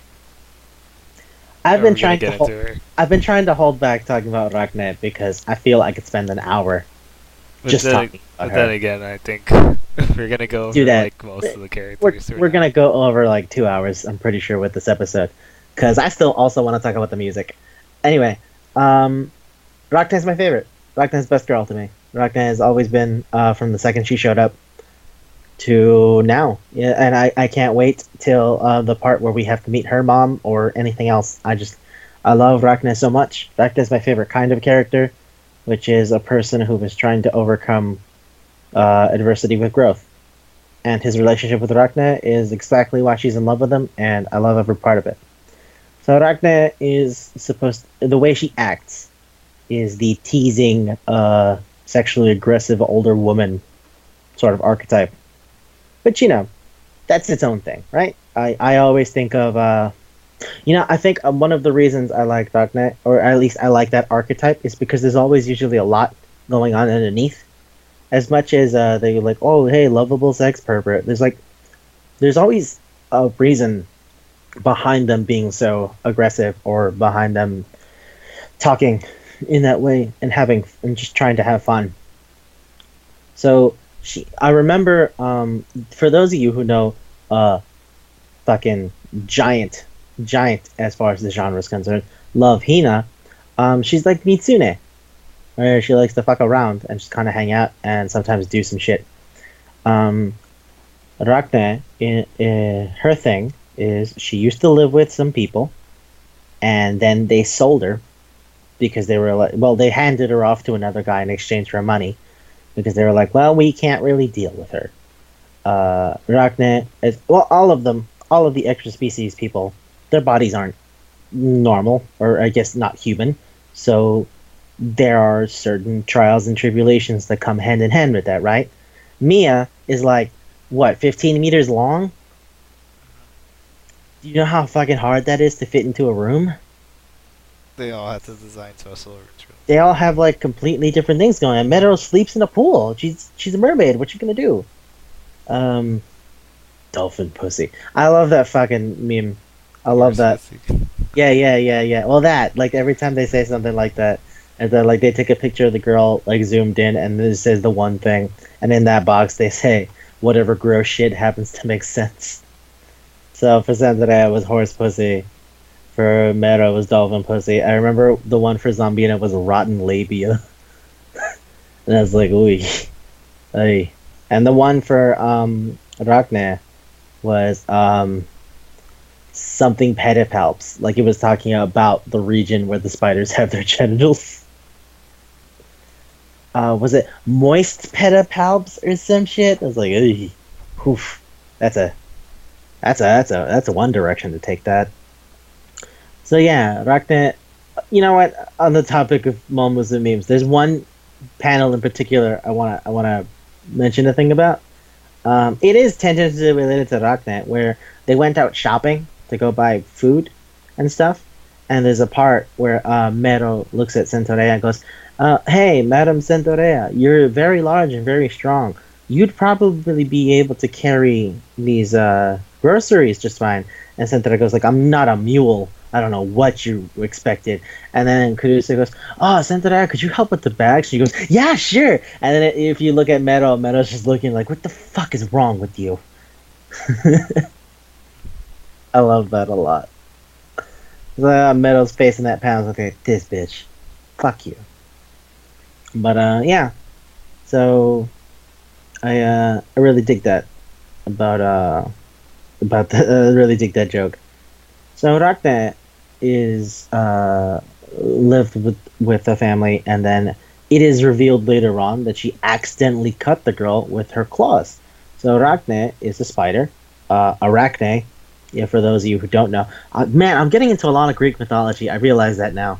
I didn't realize how much Greek mythology is involved in this, if only tangentially. For those of you who don't know the story of Arachne, it's the creation myth for how spiders were made, as far as Greek mythology is concerned. So a lady was good at weaving, and Athena said, "Oh, you think you're hot shit? I bet you can't beat me. I'm a goddamn god. Fuck you." And then Athena and Arachne compete. Arachne blows Athena the fuck up. Athena is salty, so she turns her into a spider. And then they go, "Every spider in the world is descended from Arachne." I was like, that sucks. She won, but she still lost. She won, but fuck you, I'm a god. So Spider. yeah, exactly. So she was the first spider. So her last name Arachne, I feel, if you know that myth, which I don't think it's very niche, but I don't know. I read a lot. So if you know that, then you know she's a spider, and she has a spider body. She has like a spider abdomen, and she has the legs and the pedipalps up the front, like the way their teeth. And she has a human upper body and arms that look like she's wearing gloves. It's carapace. It's the thick shell that is on a lot of insects and arachnids. And she has sharp sort of claw things going on with her hands. And Arachne's spider thing of shooting silk gets turned into a bondage fetish. Which, that's not a bad thing for me. Anywho, so she meets him, and at that point, she's has lost faith in humanity. Which, I mean, that's fair, right? You get sent to live with people, and then they sell you to some scummy asshole. Why wouldn't you lose faith in humanity, right? That's a perfectly normal response. It's like people who are abused as children and then don't trust the authority figures if the authority figure was the one who was abusing them. It just kind of works out. It makes sense. So she's the dirtbag decides to go and try to do some really sketch shit at Caduceus' house because there's a bunch of extra species girls. Caduceus fucks him up. He bitches about it to Rachne, and Rachne goes, I am interested in meeting this man. I want to pull out his mask. Because she assumes him being nice and, a general all-around goddamn hero is bullshit. Like, it's unrealistic based on her conception of what humans are like. Right?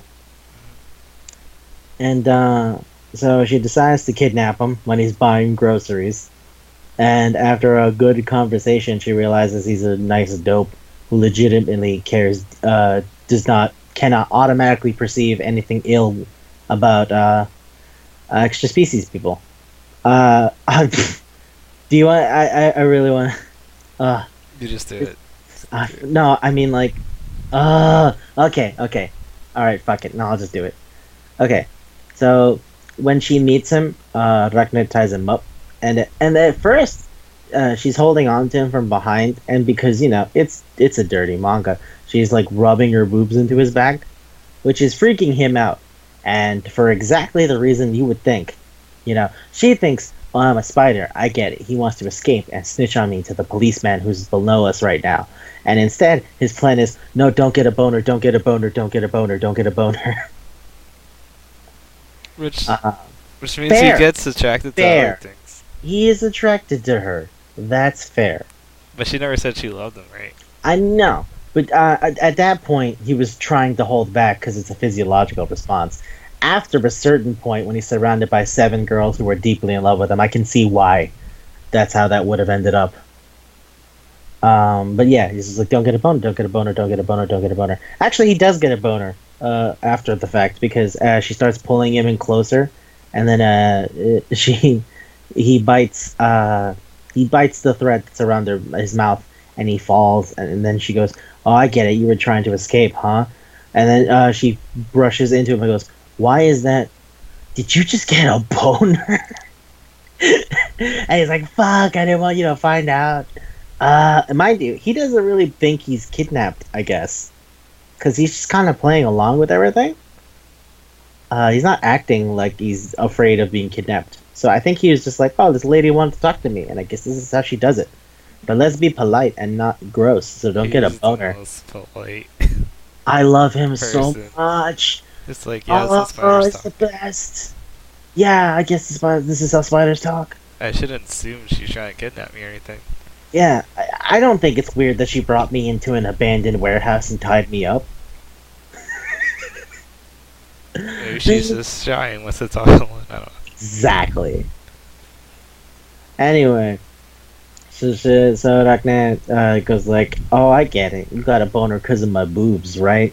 You don't like my spider parts. And she gestures towards her large abdomen and goes, and this is a callback to an omake. So really, I don't know how Okayado expected you to know that. But there's an omake where the girls are like, what is your favorite body part in a woman? Boobs, butt, hips. And he responds with legs.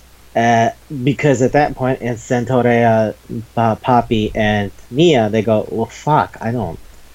Centaurus got horse legs, Poppy has bird legs, and Nia doesn't even have legs.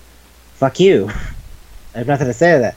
So, when Ragnar goes, you don't give a shit about my spider parts, do you? He responds with, there's a certain charm to them.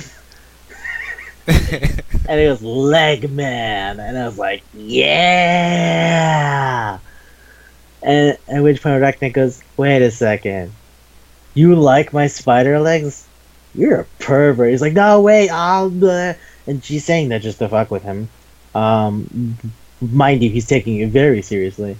And she goes, you know what? I do think I kind of like you. You seem okay. I thought when you were helping out those extra species girls that you were doing it out of some weird, twisted desire to make yourself seem good. But I think you might just be a good guy. Then the cops show up because, after a certain point, with all the evidence of somebody being in there and the assault of the disgusting dirtbag director, Ragnar assumes he called the cops, and really the cops just kind of figured out that's where she was, thanks to Mon and shit like that. So the cops are up and they're like, hey, get out of here, we're gonna arrest you for assault. And This is the moment I'm like Ragnar just straight up fell in love with him, and I think that it's actually a really fun moment. Is he looks at her and then thinks back to himself, "Fuck, I hit that dirtbag in the face. I didn't think the police would get involved. Fuck, and she's not even involved. Oh, I need to help her get out of here. This has nothing to do with her. I mean, I punched him, but he's a dirtbag, and I don't even really feel bad, but I guess I gotta turn myself in." And he looks at Akta, and she goes like, "What are you doing? Are you serious? Did you call the cops?" He's like, okay, I'm gonna go out there. It's me who they want. So, just get out of here." And she goes, "Why do you... what?" And he goes, "God, speed." He looks at her and like gives her a sign off. It's the same way I do that, the 2 finger semi-salute thing. And he like does that, he goes, "Godspeed to you, Ragnar Arachne." And she just starts fucking laughing because it's so cheesy and stupid. And she's like, "You're so corny, I can't believe it." And she goes, I really like you." And she puts her arm around him and comes out, and then the cops investigate. At which point, Ragnar uses her advantage of, "Hey, a guy sold a family that you were supposed to supervise me under sold me. How does that make you look, Smith?" And she's like, "Fuck, okay." I was like, "Well, I guess we could put you in a new place." And Ragnar goes, "Yeah, but it would need to be in a place that's already been modified for extra species people, and with a host who, is very welcoming." And she just keeps squeezing Kudusu. And Smith goes like, "You got it. I do not want to get fired." And Kudusu just goes like, "Oh, okay." And Ragnar hugs him with a smile and a blush, and is just like, "Yep, we're gonna have a lot of fun, honey." And she just starts calling him honey from there. And I mean, the selling thing, you don't know that till way later when the girl comes back. And again, Kurusu stands out with his relationship with Ragnar, where at the end the girl goes like, "So, are you gonna can I take Ragnar back to my house now? We are ready to face every challenge she is going to offer us." And he goes, "Okay, cool, I heard you out." "No." And he's like, "Why? I said I was gonna do the challenge and I wanna grow." And he's like, "That's the problem. See, the thing is, the way you're talking about Ragnar, and it kind of sounds like the way you're talking about all the girls, is like you think they're obstacles. They're things for you to overcome. They're things to work on and improve and to be better. Ragnar is a person. You have to treat her like a person. She has wants, needs, interests. If you look at her like an obstacle, you are ignoring everything about her and just looking at and figuring out how she fits into your life and forgetting that she has a life of her own, and that's not cool. So no, I'm not going to let Ragnar go with you." And then there go He's leaves. Yeah, he's the best. That entire speech is beautiful, and he's so honest. And he just looks at her and goes like, "Yeah, no, can't do it. Sorry." Oh, I love this guy so much. He's such a fucking hero. Yeah, fuck. If I was a girl, I'd have fallen in love with him right there. This is amazing. Holy shit. Anywho, yeah. So the girl leaves. She's wearing Meryl's clothes, and Meryl goes, "No, please, my clothes." But too late.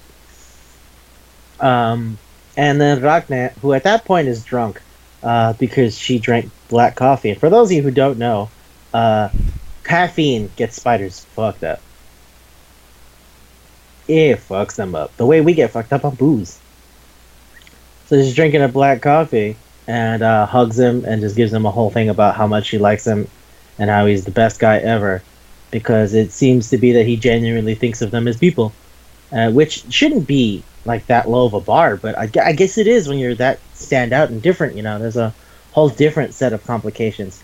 And when you're like Ragnar, right? Like you say you get the rabbit girl. Everyone loves rabbits, right? Rabbits are cute. The fuck you have to worry about, right? Poppy is adorable. She's like she's a small girl. You pat her on the head, she's a nice kid.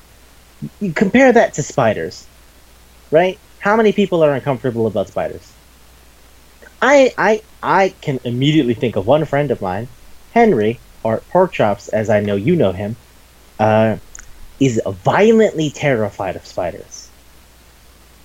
A picture of a spider freaks him the fuck out. Like, they terrify him to no end. There'll be times where we'll be talking, and like I can't remember the exact context of the conversation, but it was a group chat over Skype where we were talking about something, and I put a picture with Spider, and I immediately spammed in like caps, "Henry, Spider, don't look," and he said, "Wait, what?" and then looked. And he was like, "What the fuck?" I'm like, dude, I told you not to. Like, I don't even want me to say. But yeah, spiders, they're not exactly beloved creatures, right? People are scared of spiders. That's a fact. And that comes down to like our primordial like lizard brain part of our brains that is like, you will die, animal dangerous. I would argue most spiders are not venomous. And on top of that, you realize we're like fucking 10 million times their size. They are more likely to be afraid of us than we are to be afraid of them. Imagine building a house, Isaiah, and then an animal, a giant freak beast, looks at it and goes, ew, and destroys it. That's scary. Yeah. Terrifying. So yeah, and so Rachna makes it clear that for all of her sexual aggression, does like him, and she cares deeply for him. I remember there was a bit where it was during the hunt for the person who sent the evil letter, right? That ended up being Doppel, but where Rachne thinks that Kudus is going out on a date with Smith, the coordinator for their extra species program, and she's dressed like the boss. Can I say that? Can we? I know you didn't recognize that. You didn't play Metal Gear, but she's dressed as the boss. Mia is dressed as Snake, obviously. She's Lamia. Snake. That makes sense. She's dressed as Naked Snake specifically, because that's Metal Gear 3 Snake, which is young Big Boss. And they're doing an investigation mission where they see that Kudusa goes into a love hotel with Smith. For those of you who don't know, love hotels are exactly what they sound like. Temporary stays. He goes into a love hotel, and then Mia and Rachne meet in the alleyway, and Mia is about to go, and then Rachne goes, "Hey, you ready to... Oh, hey, what are you doing here?" And Mia goes, "What are you doing here? I'm not doing anything." He's like, "I get it. You're here to stalk Honey, aren't you?" He's like, I don't... Are you sure you'd be comfortable going and seeing him right now? I'm like, what do you mean? Well, I mean, think about it. Say he is fucking Smith. Do you think you'd be okay with that? You think you wouldn't just, like, die inside? And Mia goes, "Well, what about you?" And she goes, "Oh, it's easy. I'll take a picture and blackmail him." He's like, "What?" "Yeah, then he'll have to break up with her." I'm like, Ragnar, that's really sad. That thing you just said is really sad and dark. Like, you're so obsessed with getting him as a romantic partner that you'd be willing to blackmail him to force him to be with you. Honestly, every one of the girls go extra mile. So. No, but like, that's tragic. Because Mia didn't do the drugs. Her mother did the drugs. Centaurus didn't start the challenge. Centaurus started the challenge only because her mother was being shitty to Kurusu, yeah. But like, I don't know, man. That seems like a dark way for that to go. Know what I mean? Yeah, blackmail. Yeah. Blackmail into prolonged, one can say, dubious consensual sex, yeah? I don't know, you can't really consent if it's blackmail, right? That's how those gross doujinshis happen. Anywho, yeah, and then there's another time where they're having a conversation about being physical and how you need to be careful, because they are incredibly strong. All of them. All of them are significantly stronger than any humans. That's just the nature of them being, you know, not human. Like, remember, during the Full Moon chapter, they just go apeshit and want to mate. They nearly kill him. Multiple times. Remember? Yeah, I remember it. He crushes the bed, which is made of steel. Yep. The bed frame, the headboard. And that's terrifying. So yeah, they're all freakishly strong. Rachne actively measures every single one of her interactions with him, because Rachne knows more than anyone else that she can potentially hurt someone. And Kurusa actually makes a comment about that when Rakna is talking about, hey, well, I mean, you can be all kinds of tough. I don't like. She makes the bondage thing. I was like, I'll tie you up and hurt you real good. And then, at which point, Kurusa goes, it's really sweet. I'm glad you're trying to cheer me up. But we both know that you're the only person out of everyone that actively tries to not hurt me. She goes, wait, what? Oh, you think I didn't notice? That, like, you measure all your touches and contact because you're really anxious about hurting me? You don't have to worry about that, though. I'm pretty tough. And I appreciate that about you, too. There is a gentleness to the way that you act that, that other people don't notice, but I do. And, wow, that gets to her. Wow, that gets to her real good. Which, again, he's amazing. He's so good. He's so good at that. Who's the best terrier here? He's the best. He's so good. There's that time where they find out that Ragnar is selling silk to get money, and then Kurusa's like, "Oh, you don't really got to." He's like, "I want to help out with stuff because I don't really do shit. So it's the least I could possibly do." Which is also how they find out about the needle lab guy. You said you wanted to talk about the lab guy, right? Sure. He's just selling everybody's He collects things. He's like heartbeat feathers. Yes. He's also the brother of the dirtbag cameraman that Rakne had at the beginning. That's actually how she met him. Which, on the topic of technology in this monster world, want to talk about that expo? Sure. That expo was so fucking cool. No, come on, man. That shit's so cool. It's like Nam, but for like cool extra species shit. Do you know Nam? Yeah, I do. Yeah. I've shown you videos about Nam. For those of you who don't know, it's a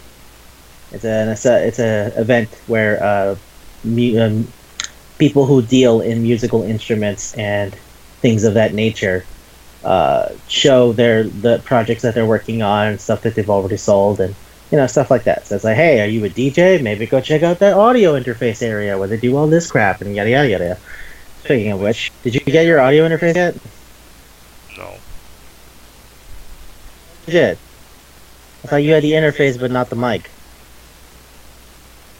I was going to get it, but then it already sold out. I was like, eh.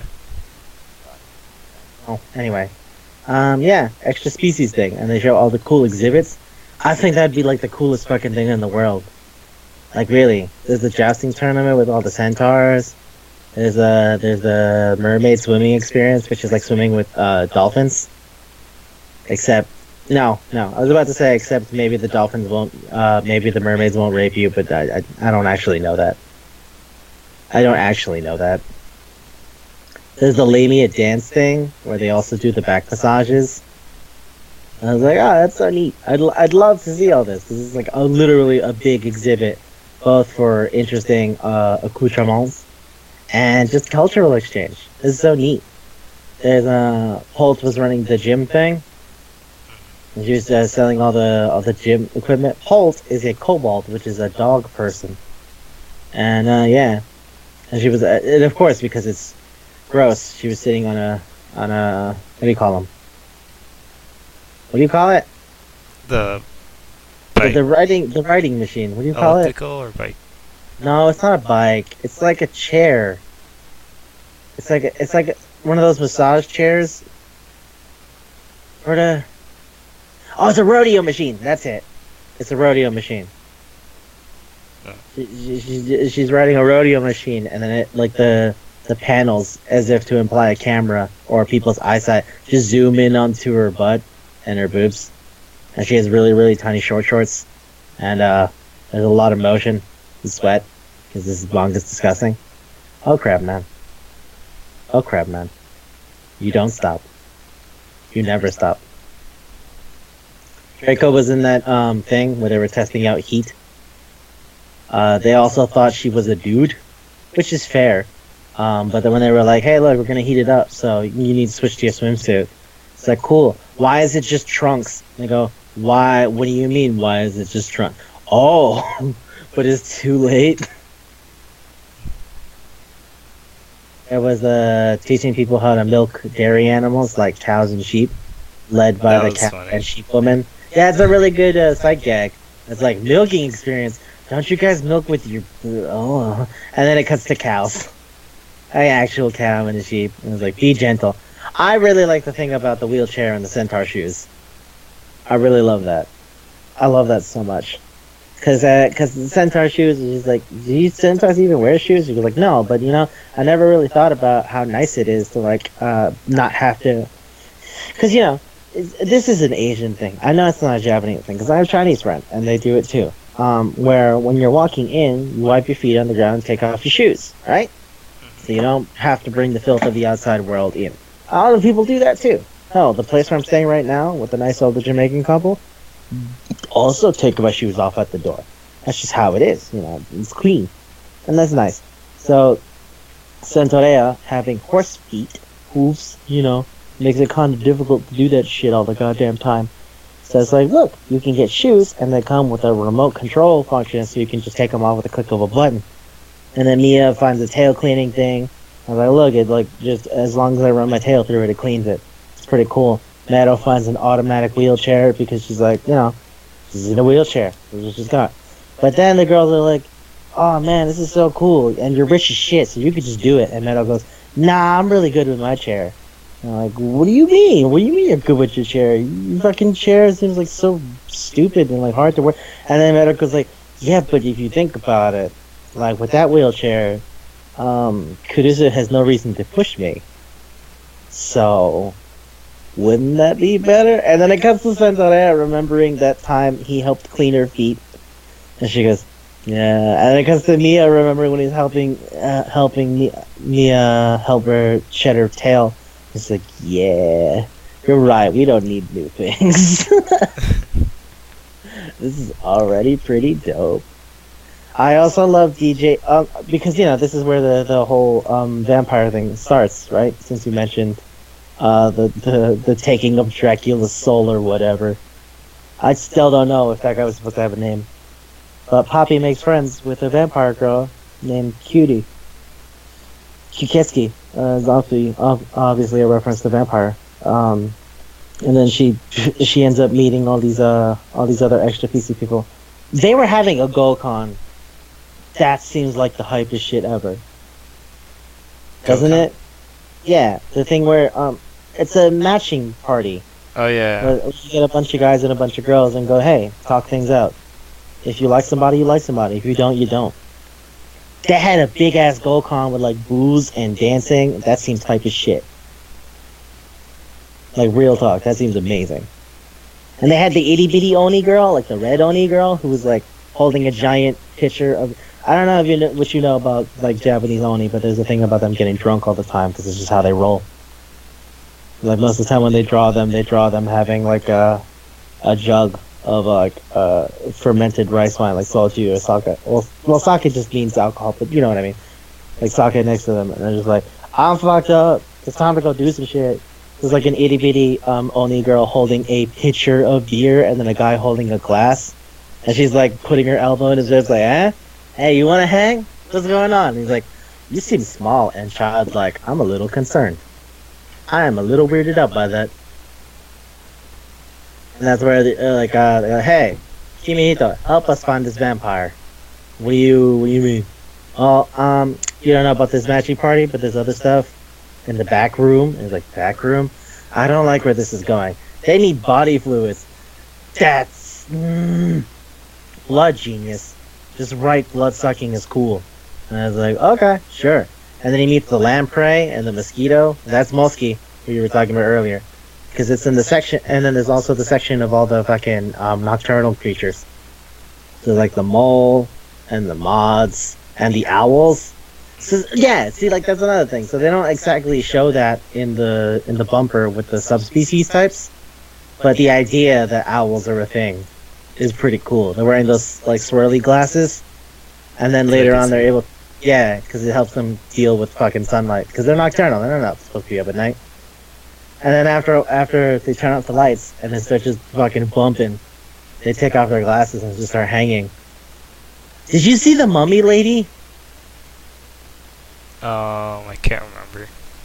Okay, there's a mummy lady that's like dancing next to a mummy dude, and like that mummy lady looked like she was barely wearing clothes.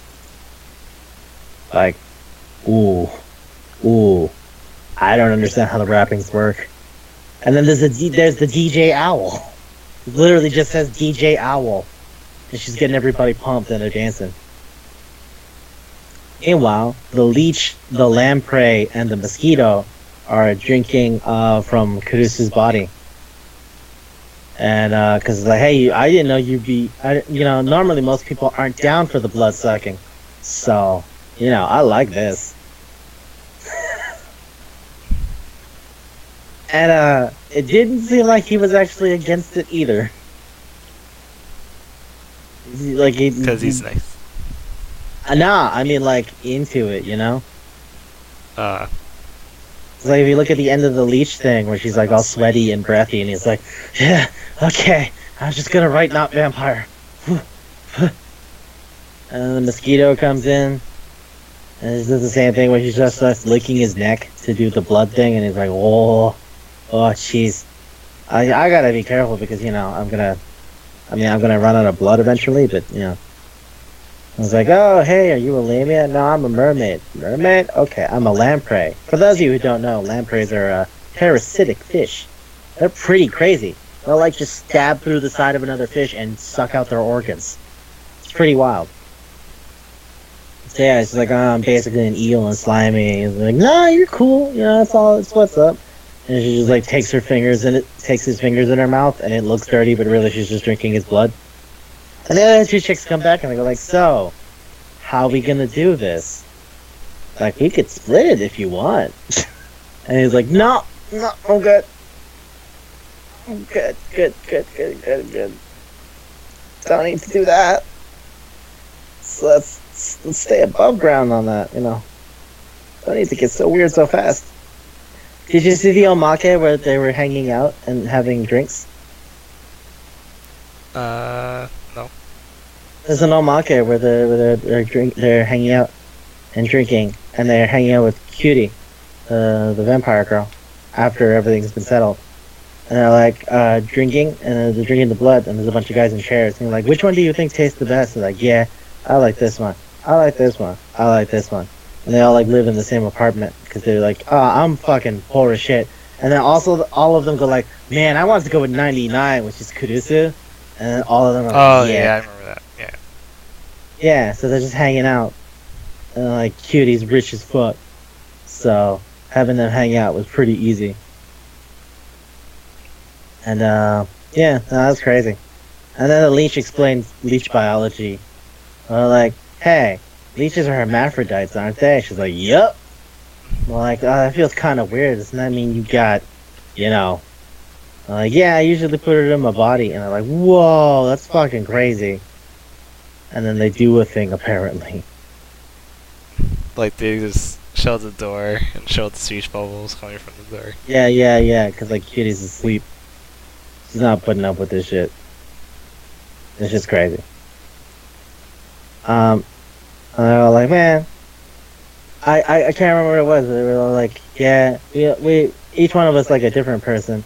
Maybe we should take off. And then like Kitty goes like, yeah, but then we can't hang out anymore. And they're like, yeah, you're right. What if we find one person and just share them? Man, that's crazy. And then they just start going on talking about the different people, talking about the different tastes of blood. That was cool. I like that. See, that's what I mean. Like, I feel. They said his was sweet, but had a strong aftertaste, right? I think I can't remember the details. I just remember them all mentioning it was really, really good. And they're like, "Yeah, I would have loved it if that guy was still here, but who knows where he's at." Did you see that chapter where all they did was take gross pictures? It was the preamble omake to chapter 60. Yeah, I saw it. Yeah, that was pretty weird. Like, Meadow's taking a picture, and Mia's like, what the fuck are you doing? And then, like, he's like, I heard Caduceus say something to the effect of he's into that. And I'm like, well, let's start doing it. And Mero and Mia and Lala start doing it. And then they don't realize that, like, Jidori is chicken. So they're like, oh, well, we fucked up. Oof, that's not great. Lala deleted all the pictures, but, like, still. That would have been gross.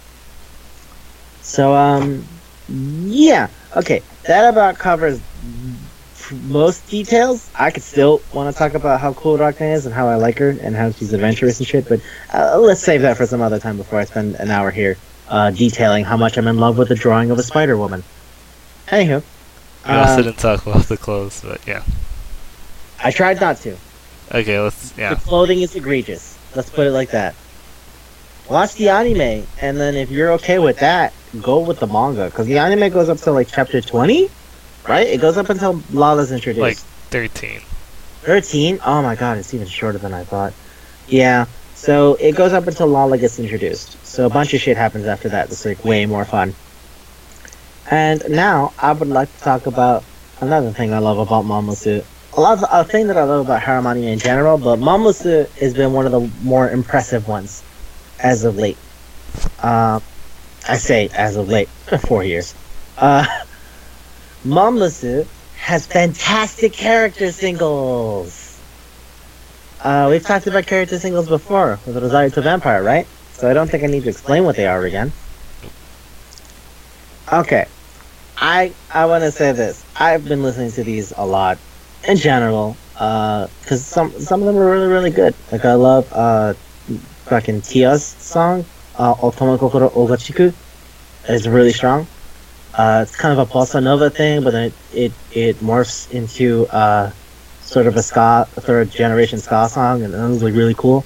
But I want to say this. I remember a while after the show was over and the music was done and, you know, everything's been out, there was an A thread about Mamusu that instead of talking about the girls and, like, sharing pictures of them, it was just talking about the character singles. And I was so happy to have someone else who's weirdly invested in the music done for this promo show than anything else. And I'll never forget this one line when people are arguing whose songs are the best. Like, Mina's songs are great. I don't know, they feel like too like regular, bland J-pop for me. There's this guy who just put a post to a link to Poppy Dance, which is one of the 2 songs on Poppy's single. And he goes, y'all act like y'all don't even know Poppy's mixtape is fire. So think about that. Made me go back to DJ Owl and just think about Poppy with a mic in front of them. Like Run DMC Heartbeat. I don't know why. I just love that so much. Y'all, you know, Poppy's mixtape is fire. Y'all don't even know Poppy's mixtape is fire. Like, and then if you don't want to go with old rap, because, you know, the DJ Owl thing did feel a little more modern. I like the idea that of Poppy's inability to speak very, or at least Poppy's inability to move around a lot would just make her DMX and make her say the same shit over and over again.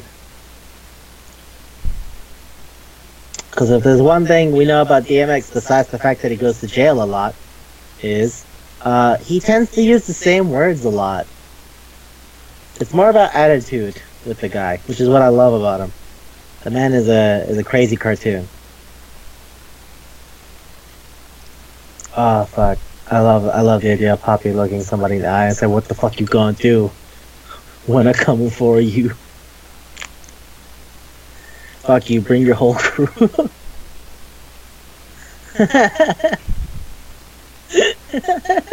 Poppy gonna deliver to you. Yeah, I was gonna say, remember how there's that website, isdmxinjail.com? Is Poppy is Poppy forgetting things right now? Yes, she forgot. Yeah. It's, as of this date, at this exact moment, Poppy took more than 3 steps. She does not remember anything. No, Poppy has not walked more than 3 steps today. She remembers things. That'd be so fucking good. Yeah, Poppy gonna give it to you. Poppy gonna deliver to you. Oh god, remember she was laying an egg. Yeah. Deliver! Yeah. Knock, knock, open up the door. It's real.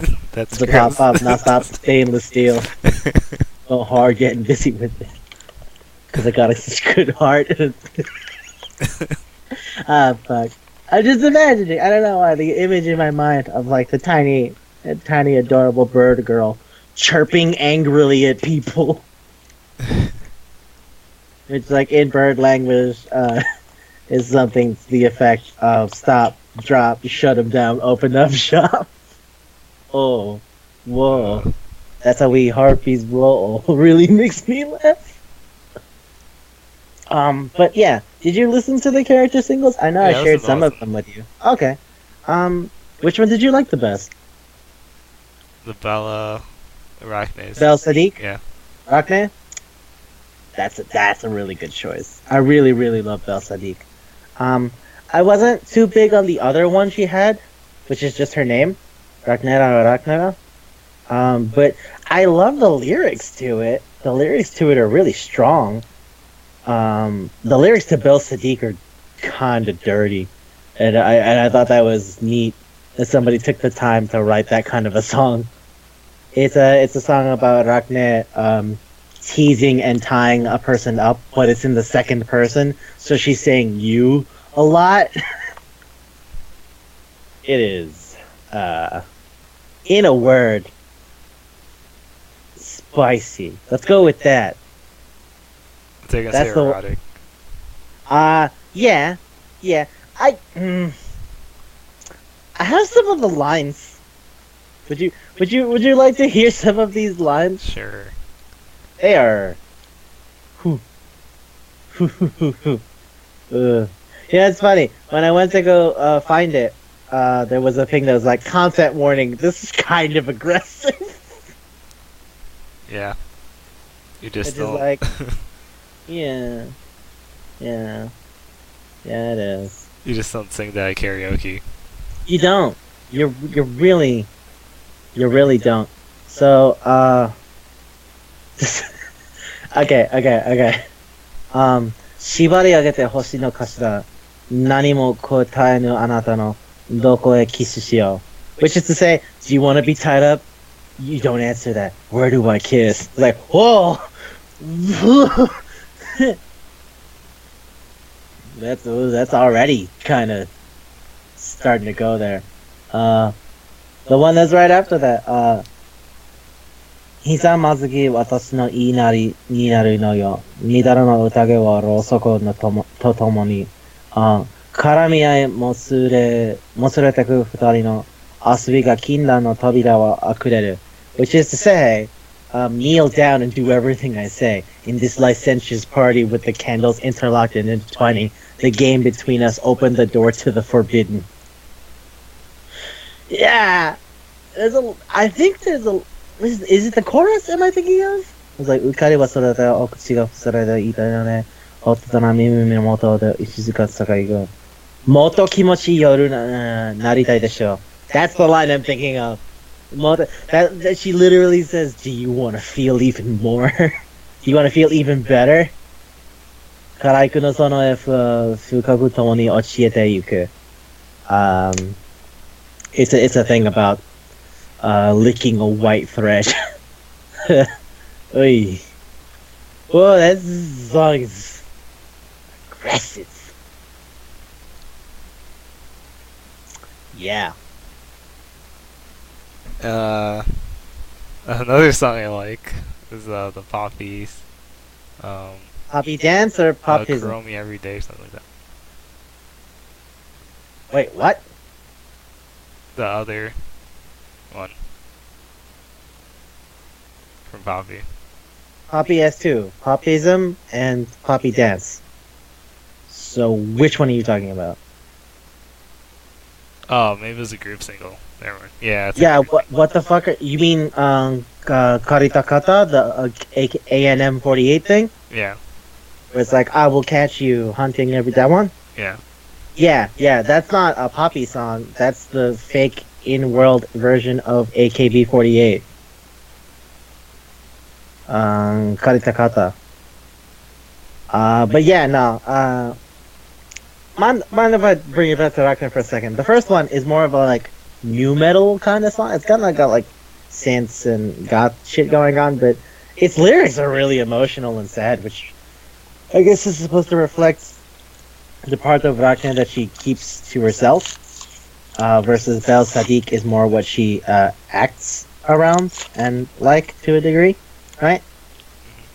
And I think that's interesting because character singles are an interesting concept to me because of how much it takes to really do that. Because you have to have the character really well designed and really well come up with, and you have to give it to a composer and give it to a lyricist so that they can evaluate what the fuck they want to do, where they want to take things, and how they can write a song that can perfectly encapsulate the character in every detail using just maybe 4 minutes. Which is why I also happen to like Otome Kokoro Ogachiku about Tionisha just trying to go about her life in her own way. Or it's not a bossa nova song, but like it's really light and airy. It's Frothy Love, Mero's second song. Although I really do like Moon and Mermaid. Moon and Mermaid has such a cool guitar part going on. Like I really like it. But yeah, I'm a little more big on Frothy Love. But fuck, it's so good. It's so good. I think the character singles did pretty well too, right?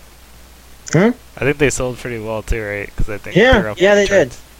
Yeah, they did. They were actually in the Oricon charts. The Frothy Love is stuff about like I really love you, and it's starting to get unbearable with how lonely I am. But I know that you'll get it past a certain point. It's funny because it sort of goes into the whole I want a tragic romance, but I don't actually want it anymore. It's like her describing that their love is currently tragic, but she still is going after it and doesn't really want it to be tragic anymore. She just wants it to be normal. Yeah, well, she just wants love. This is pretty much it.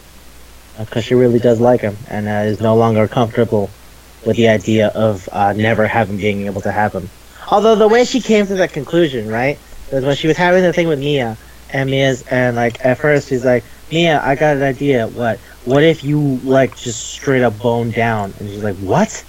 But I thought you were in love with him. Yeah. But a tragic love will be great. See, like you'll take him from me, and then I'll just have to sit there and be miserable. But and it'll be like dark and sad. And it's like I don't. And then after the fucking aquarium date, where she talks about sea snakes and kissing Goromi, and ruins that moment for Mia and Kurusu to kiss. She goes, you know what? I realized something. I don't want you to take him from me anymore. It really bothered me watching you guys be close like that. So plan B, how about I'm married to him, but you just sleep with him on the side? Huh? That works, right? Because then it'll be like, oh, and he was always really in love with this other girl, though, even though he's still married to me. See, then we get the best of both worlds. And Mia's like, no, I don't want to... Fuck you, that's so stupid and weird. And I was like, come on, be cool, come on. This is really fun. I really do like it. Yeah. It's sweet, but it's dense too. It has a lot I feel going to it. Starts to take us to our segment, or the end of this. What is musu as a food? I want to say cake. Nah, cake is too light. Cake is too light. Okay. Cake is too light. I would say a heavy cake, like ice cream cake, but ice cream cake is a little more acceptable. I'm willing to work with that, but I don't know. See, ice cream cake is ephemeral, right? Like if you leave it out for too long, it doesn't go well. And as much as I would like to say, yeah, I don't like people noticing me being into Monmusu, the point is I still desperately love Monmusu. So. Now, So, I want to go back to something we've done before. But we're going to change it a bit. wait, are you gonna say High School Go on. DxD? No. Oh. No. Not at all. I actually want to go back to cheesecake. Okay. See, cheesecake, to me, is the densest of cakes. It truly is. Now, what you can argue if it's a cake or a tart, but hey, I'm not an entomologist, so I'm not here to know the differences between that. But you remember gaorare, right? Yep. How German gaorare was cheesecake. very convoluted, but also really crazy. Right? And that's why we gave it a dense rating of a dense cheesecake. But also needs to make sure it's an alcoholic cheesecake because it puts you places after a while. I think monmusu is a kind of cheesecake. What do you think? It's definitely dense. It's sweet. It's very sweet. It's definitely long lasting. Yeah. You can leave a cheesecake in the fridge for days. I know I What did. type of cheesecake? Like strawberry cheesecake? That's the question. That's what I I wanted to think go that's the with. sweetest one. Is that the sweetest one you've ever had? The sweetest one I've ever had is cherry, and that's because cherries, maraschino cherries specifically, are kept in syrup, Yep. and therefore end up a lot sweeter as a result.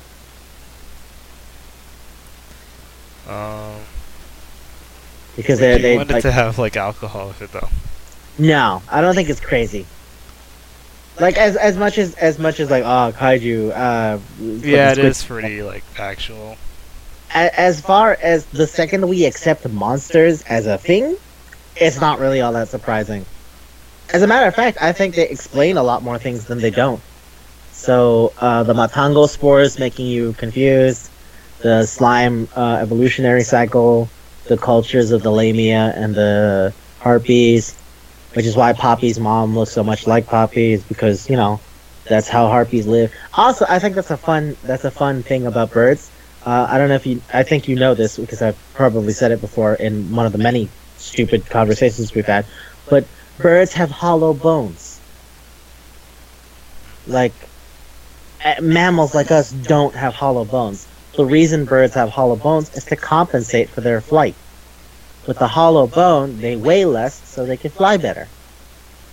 That's why flightless birds like emus and ostriches have regular bones like you and I do. They're not hollow anymore. They don't need it because they're not flying. So Poppy being sort of like a lolly is that trade-off. It's her hollow bone thing. So see, like there's a logic to that I don't think anything like Gaorare had.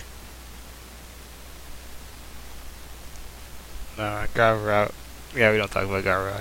No, we don't talk about Gaorare anymore. Unless it's to make a joke. The way we did earlier. So, yeah.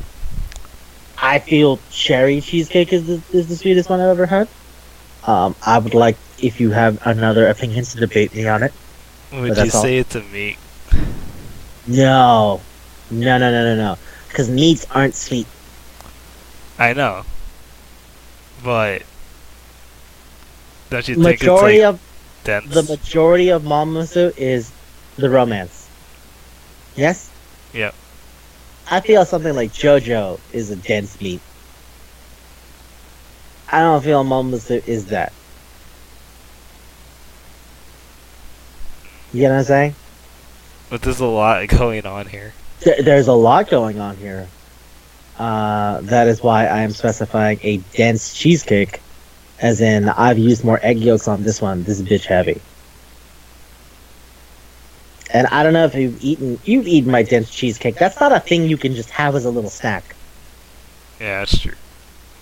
It's hefty. It's got weight to it. And it gets pretty messy.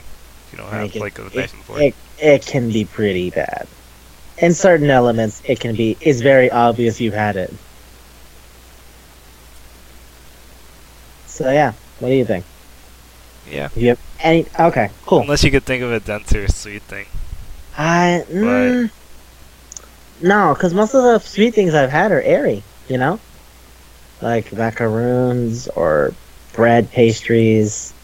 And yeah, no, the heaviest thing I can think of that isn't an ice cream cake, and I don't think ice cream makes a perfect analogy for this, is the cheesecake. Or at least the American cheesecake, because the Japanese cheesecake is more like bread. So, you know. I'll say, do you like whipped cream? Yeah. I'll put whipped cream on top of it. Yeah, okay, that works. It's a cherry cheesecake with whipped cream on top. Just to give it an extra hit. Yeah, extra sweetness.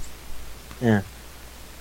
Because, fuck. Man, that speech he gave about, like, treating them like real people and fucking hugging him and telling him, and, like, just happily looking at him going, that's why I'm in love with you. It's just like, fuck. That got me in a real big way. Oof. Oof. Ooh. And I say, I want to spend another hour detailing to you people my love for this imaginary spider person, but she had the most going on. Safe to say, there's a reason Rockne is my favorite. She did have the most going on. Yeah. Oh. You know what that means? It's time for a new segment. Everybody shut the fuck up. Fuck up. Space Lair news. Time for the news.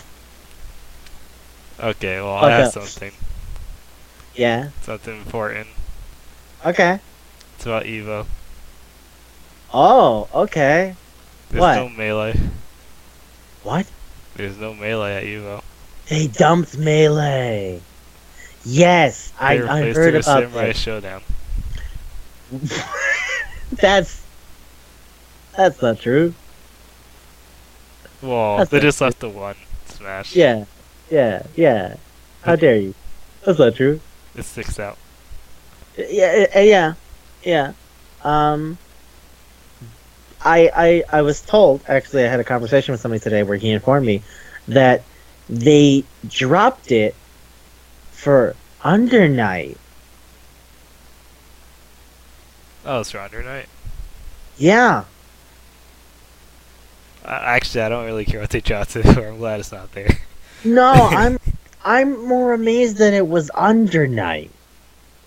Yeah, it's the biggest anime game. Like, wow, Under Night has finally gotten there, huh? Because anime games, I feel, this might be like talking out my ass, but I feel like Under Night was always, or at least anime in general, is considered its own thing as far as fighting game people are concerned. You know? Like, everybody knows it exists. People know Under Night. People know the thing that sounds vaguely German. Oh my god, what is it called? What's it called? What is it called? Vaguely German? Yes. Akatsuki Blitzkampf. Ah. That's it. Akatsuki Blitzkampf, your Arcana Hearts. There's a lot of stuff there. But unlike, say, standouts like Guilty Gear and fucking BlazBlue, a lot of those other things mesh together to a lot of people. Like, they're not very prominent. And that's what amazes me, that it feels like anime is finally getting the respect that the even more invested in the area requires, and I think that's cool. So that's more why I say that. 'Cause I'm like, wow, really? That's so interesting. That is interesting. So Yeah, Melee. Melee's out. Eat a dick. Shower, I guess. That's the real lesson. Now you guys can take a shower. You can shower. You don't have to do experiments with your wave dashing. Go shower. So I guess that means Melee's gonna slowly die out too. The game's... Oh wait, if the game's done, you go hit the showers. Yep. So go hit the showers. I don't think Melee's ever gonna die. Like you can't stop those people. They're animals. But If it's not you at know, Evo, it's not at Evo. it's gonna slow gonna- down. It's gonna fade from the general consciousness. But I don't think it'll be done. I feel like most people are doing it for money. You think? I don't know. From Like, what I see. Armada seemed like he was really upset about it. Well, he was Like, already in it, but I mean like the newer people seem like they just Oh, wanna newer do it for- people. I'm not talking about newer people. I'm talking about the people. Oh, Like I'm not like the guys who were there. Yeah, they're gonna stay there forever. Yeah, that's what I mean. Like I don't know if it'll be gone. You know, But I figured they it'd be need like- new people to make it popular. you do need new people. Yeah, it's a thing. It's a lot. Reminds me of like glam metal from the '80s, like Motley Crue, Poison, guys like that. They never tried to get younger generations invested in it. They just kind of were happy where they were, and that's why that genre died so hard. To where none of those bands make new music anymore. They just stopped. They still play shows, but they play stuff from like 1982. They don't do anything new, and there's no new glam metal bands really doing anything because that's not a thing anymore. That's usually how it feels about some games. Is like, well, I mean, these people are in on this, but they're not bringing in new people. They're not getting noticed. They're just sitting there with each other, and then eventually they can only last for so long, you know. So it just eventually dies out like Melee. If it dies out, we will have to wait and see. You remember what happened to Marvel vs. Capcom Infinite? So I think it's like that. Yeah, but everybody was hating on MVCI from the minute it came out. Like that's different. It was easy for MVCI to die if everybody was upset to begin with. Know what I mean? It's like, oh hey, that thing that sucks is gone. Whoop-de-doo. Who's surprised? But I when I mean, like- to the new people, most of them says like, yeah, I just want to win this tournament because it's easy money. Stuff like Easy money? that. Yeah. Oh, that's sad. That's a sad thing to hear about the state of your tournament. When people think of this tournament as easy money. That's not good. Oi. Yeah, a lot of the people were like, yeah, it's easy money. I don't have to get that good to make money. So. Okay. Alright. As for my shut the fuck up, it's time for the news. Who knows Judge Eyes? Shinigami no Yuigori. Who knows what that is? I don't. Alright. I'm thinking of Death Note and how No. she got. Fuck off. Fuck off. Fuck off. Fuck off. You know what this is? Do you know what this is? I'm about to tell you what the fuck it is, okay? This is sort of overlapping with my All Shit Get Hype because I'm really excited. But the point is, Ryuga Gotoku Studio, as in the studio that is now purely dedicated to making Yakuza games and games set in the Yakuza universe, have made Judgment, which is also called, in Japanese, Judge Eyes. Shinigami no Yuigori. Yuigon. And you play a detective who goes out and investigates the corrupt underbelly. There's legal suspense drama. So it's Yakuza, except you're the cop now. And there's some really crazy shit. I mean it. Like in the trailer, a guy throws a flare at you, and then it breaks into you using a drone to chase him down from the overhead. Judgment. Yeah. If it's not crazy, it's not Yakuza. You look at me and you tell me that if it's normal, it's Yakuza. I mean, chicken financing. It's pretty normal. Yeah. Hey, Isaiah. Look, it's Miracle Johnson, everyone's favorite American pop star. Black or white, choose a box. I picked the left box. There you go. you win a belt. Okay? Alright, check this out. They gave out a bunch of the voice actors who are going to be working on it. A member of SMAP is doing the voice. Really? Yeah, SMAP, baby. Bang, bang, bang. Backhands. Ba ba ba da da da da. Bang, bang, bang. Backhands. Yep. SMAP is in, baby. It's Takuya Kimura. Get in. He's married. He's also done TV and shit. But can you believe that, like, he's doing a game now?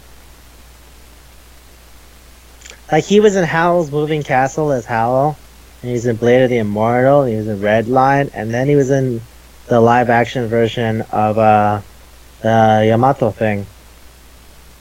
Those are the only things he's ever done that isn't related to SMAP. Seriously. And now he's doing that. And now he's doing Judge Eyes. That sounds like... Alright, I guess this is where you go. Dude, he can't stay out of the system. He was born here. Back in... Fuck, what year did SMAP form? I want to say like 87? What year did SMAP form? 88. SMAP formed in 88. Live research. So SMAP formed in 88. And that man has stayed in the public eye since 1988. Jeez. That's dedication, yo. 30 years. 31 years. Mm-hmm. 31 years. That guy could be a father with his dedication. That guy could be a father of a child that represents just his dedication to the industry. Oh man. And that child would be almost our age. No, they'd be older than us. Because we're 20. But even then, you get what I'm saying. Oh, that's funny though. He's been in the industry longer than I've been on this planet. Yeah. What a world, huh? Talk about roots. Yeah. Also, they have a bunch of people who are doing the dub. So they're like, hey, there's gonna be people doing an English dub, and there's gonna be people doing a. Oh, you know who's gonna be in there? Actually. Yeah. James Hong. Beloved character actor, James Hong. Remember? Motherfucker, we talked about James Hong the other day. You were like, who? And I said, and you're like, oh shit. Yeah, James Hong. But you always forget his name. Yeah. Yeah, I don't. Well, I love James. Most people. Also, Yuri Lowenthal, because Yuri Lowenthal's always in everything. Christina V is gonna be there, and the one I think you're gonna appreciate is Prosy D. Oh, really? Sun Won Cho, baby. Does he have a? No, they didn't specify who yet, but he's already been part of the dub cast. That's really good for him. I'm so happy for him. I love you, Prosy D. No wonder he hasn't been posting a lot of YouTube videos. Yeah, he's been doing real shit, and I'm happy for him. You know, that's exactly like when I found out Octopimp got to do a side character on Free. He got his foot in the door. San Juan's gonna be in Judge Eyes. Judgment in English. I'm just gonna say Judgment because every time I don't want to say the whole fucking thing every single time. But yeah, you're chasing a guy with like a drone, and then when the game was like getting planned, they called it Project Judge, and I'm like, what the fuck does that mean? Also, metalcore band Alexandros, who toured with Luna C at certain points, are going to be doing the music. The credit says musical sponsor. And Nagoshi, the director of the Yakuza franchise, is still in charge because, you know, why wouldn't he be?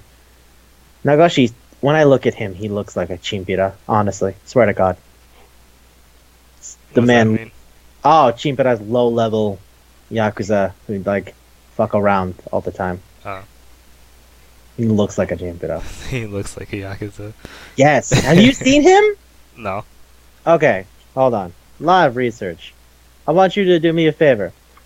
Google this name and tell me if you see and tell me when you see the picture of him in the chair for Ryuga Gotoku 4. That's like the first thing. Yeah, yeah. It's literally the first thing. You're Look at right. that. Look at that man. Look at that man. Look at him in that fucking leopard jacket with like sunglasses and earrings. That guy looks like a chimpira. He looks like a person you would fight in Yakuza. It is amazing. In his blue suit. Oh, his blue suit. Oh, that blue suit. But he's not Yakuza, right? But it's not. He's not. Okay. Sega nor Nagoshi have anything to do with Yakuza. Yakuza are criminals. We do not associate with them. They are not good people. Let's put that on the record. Did he do something with Jet Set Radio? Or am I just... Nagoshi? Or is this picture just... weird? It's in Spanish, so I can't... I know he did Binary Domain. Has he done? No. Okay, Daytona, Shenmue, Super Monkey Ball, Yakuza, Binary Domain, Hokuto no Ken. By the way, I bought that Hokuto no Ken Yakuza game, Fist of the North Star Lost Paradise. I have it sealed in my hands right now. But no, I don't think he's done anything. It is funny that he's also the man who made Super Monkey Ball. So Yakuza, Super Monkey Ball. Yeah, it's really different. Okay. Come on, they're both amazing games. I know, but one's like a puzzle platformer thing. And the other one's serious crime drama. Serious crime drama. Isaiah, remember when Kiryu punched a bulldozer to stop it? Yeah. Because it was gonna bulldoze the orphanage in Okinawa? Yep. And then he punched those tigers? I love Yakuza so much. Yakuza's like the best franchise ever. It's so much fun. Okay. Okay, now to move on to... Oh shit, I'm hyped! Oh shit. Oh shit! So you tell me what you're excited about. Lunar Nights. Toho just came out. I mentioned you before. Yeah, you showed it to me. Yeah. Again, off the show. It is a Metroidvania. So I'm really happy they're sticking to it finally. I love Metroidvanias. They have the warp points, they have secret doors. I just feel like it's gonna be short. That's my only problem with it. Yeah, like Momodora. I really like Momodora, but Momodora's like 5 hours long. I think like I've played it for like 3 hours. So I feel like I'm almost finished. So yeah. Oh, that sucks. But also you really play as Sakuya. For people who know what that means, the maid of the Scarlet household, with the time stop. But the time stop is really fun. I'd imagine it seems like it's really fucking cool. And everything is built off the time stop. Even the platforming stuff with the time stop seems like it could be really good. Like, I feel like you can do a lot of shit there. Mm-hmm. And they have, like, these platforms that don't affect the time stop. So you have to, like, think about, like... which stop you're going to... Yeah. Oh, that's cool. And they have a slowdown. It's called Snail. Snail. And the time stop gives you, like, meter... MP, magic. I love that our fighting game knowledge has forced us to always say meter instead of anything else. Like, you would think with the amounts of RPGs I play, I'd say magic. No, I always say meter. This is how I talk at this point. It just feels right. I mean, it's fantastic. But, yeah. I definitely say go try it when it's on sale. How much is it? It's 17. I don't think that's worth it. Really? Okay. Yeah. Yeah, I just wait till it's on sale. You know what I'm excited about? What are you excited about? Do you know Yoko Taro? Yeah. Did you know that Yoko Taro is going to be a virtual YouTuber now? Oh my god. Yeah. Yoko Taro is going to be a VTuber, just like Kizuna Ai and Kaguya Luna. So there's a virtual idol group Yeah, you fucking heard me. They're called Gems Company Virtual Cast V Radio. Wow. That's a name. Yeah. Yeah. And I have a bunch of people, and guess who else is joining now? Fucking Yoko Taro. Yoko Taro's gonna start streaming on Nico Nico Doga, motherfuckers. And he said, and I quote, thinking of dabbling in Let's Plays. Yoko Taro might do Let's Plays with the virtual manifestation of the mask Emil he wears all the fucking time. And composer Keiichi Okabe, composer of 4 Gems Company and Nier, said, I might write a song for you guys to sing. And Yoko Taro said, yeah, I might sing too. As a joke, presumably. But who actually knows what this crazy person said, I'm a virtual YouTuber now. Yeah, there's a real me, but the one you care about, it's Emil with a mask. I hope he doesn't stream fucking Nier. No, I heard he wanted to stream Astral Chain. Which is like, oh, really? That's crazy. The guy who designed Nier Automata, Takahisa Taura, he's working on Astral Chain. So he's like, when Astral Chain comes out, I really want to stream that. And I'm like, okay. I want to believe that Yoko Taro is like one of us.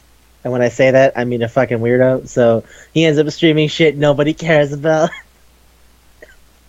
But they come to watch him anyway because it's still Yoko Taro. So it's like, we're...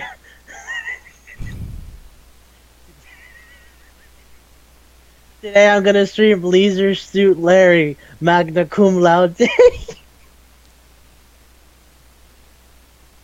Why? Like, oh, I can see your boobs. That's not okay. I might get banned. I might get banned. By the way, look forward for me streaming Leisure Suit Larry. Twitch will kill me. No. Twitch will kill me. You're not allowed to see nipples. I can't. No. I'm not allowed. You're not. I Core might. Values. Yeah, core values. Even YouTube and Twitch have core values. Even though there's a lot of nefarious shit on Twitch. As I've mentioned, the person who was off camera but very loudly filleting a dildo in the middle of an Overwatch game. Or just what a world. Like, ass moth or whatever. And her name is like what she does all the time. I just remember hearing loud slurping noises and going, this is on Twitch? And then it's just wearing a tiny thong, and I'm like, this world is... The world has turned away from me. I want to say that. Did you expect it to be core values? The world has turned and left me here. Okay? Just where I was before you appeared. And in your place, an empty space has filled the void behind my face. Did you realize I was going for a Weezer song? Oh, fuck you, you're dealing with it now. I already got a few in. I got in my DMX, I got in my Busta Rhymes, I got in my Ghetto Boys. I feel I should have thrown Alt Rock in there, so I'm gonna throw in Weezer. The world has turned and left me here. Great album, check it out. It's the first album. The first 2 Weezer albums are amazing. Everything after that, it's up to you to figure out whether you want to listen to it. Hot take. Hot take on a 20-year-old album. No, we're almost in 2020. So that means it's like 30 years old. 25. It's a year older than us. So hot take. Weezer's first 2 albums, amazing. Everything after that, Can I just say, that's also how I felt about My Chemical Romance when I actually tried to listen to it. First Like like after years of like hearing about them but never actually listening, I listened to to some of their work, and I'm like, first album good, second album everything after that awful, awful, kill me. And what's funny is that the third album was their most famous album, and I was like, and it's the worst one. It's a concept album that tries to be Queen in a very, very lazy way, and it bothers me. I liked one song on that, and that's only because it didn't sound like anything else. It sounded like a garage rock song, and I was like, that sounds cool, I guess. But yeah. First album, legitimately amazing. Consider listening to it. Second album, hit and miss, depends. Everything after that was awful. Weezer, same thing. First album, amazing. Second album, I really like it. It's really kind of weird, and I can see why people wouldn't like it. Like El Scorcho uses sort of an atonal harmonic vibe for its main riff, but I think it's really adventurous and good. And I'm sorry, this is turning into me talking about music now. I feel like we saved it for the end, so it's okay. Yeah, you already got the part that you were expecting, maybe. After that, if you want to stick around, then you know what you're getting into. You guys get it. You guys love our tangents. Just love our tangents. I like to think that our Tsuchinoko talk from Fujimi Lovers was enjoyable. I like to believe someone else thought the air hike joke was funny. We do have more than 5 subscribers, so someone's enjoying this. And they must know Dante, right? They must know Dante. I mean, why would you be here if you didn't get it? You guys get it. And thank you for listening. Thanks for watching Manga Palate. Or Thanks listening for to Manga Palate. Listening to us be stupid. Okay, one more album hot take. No, I'm not.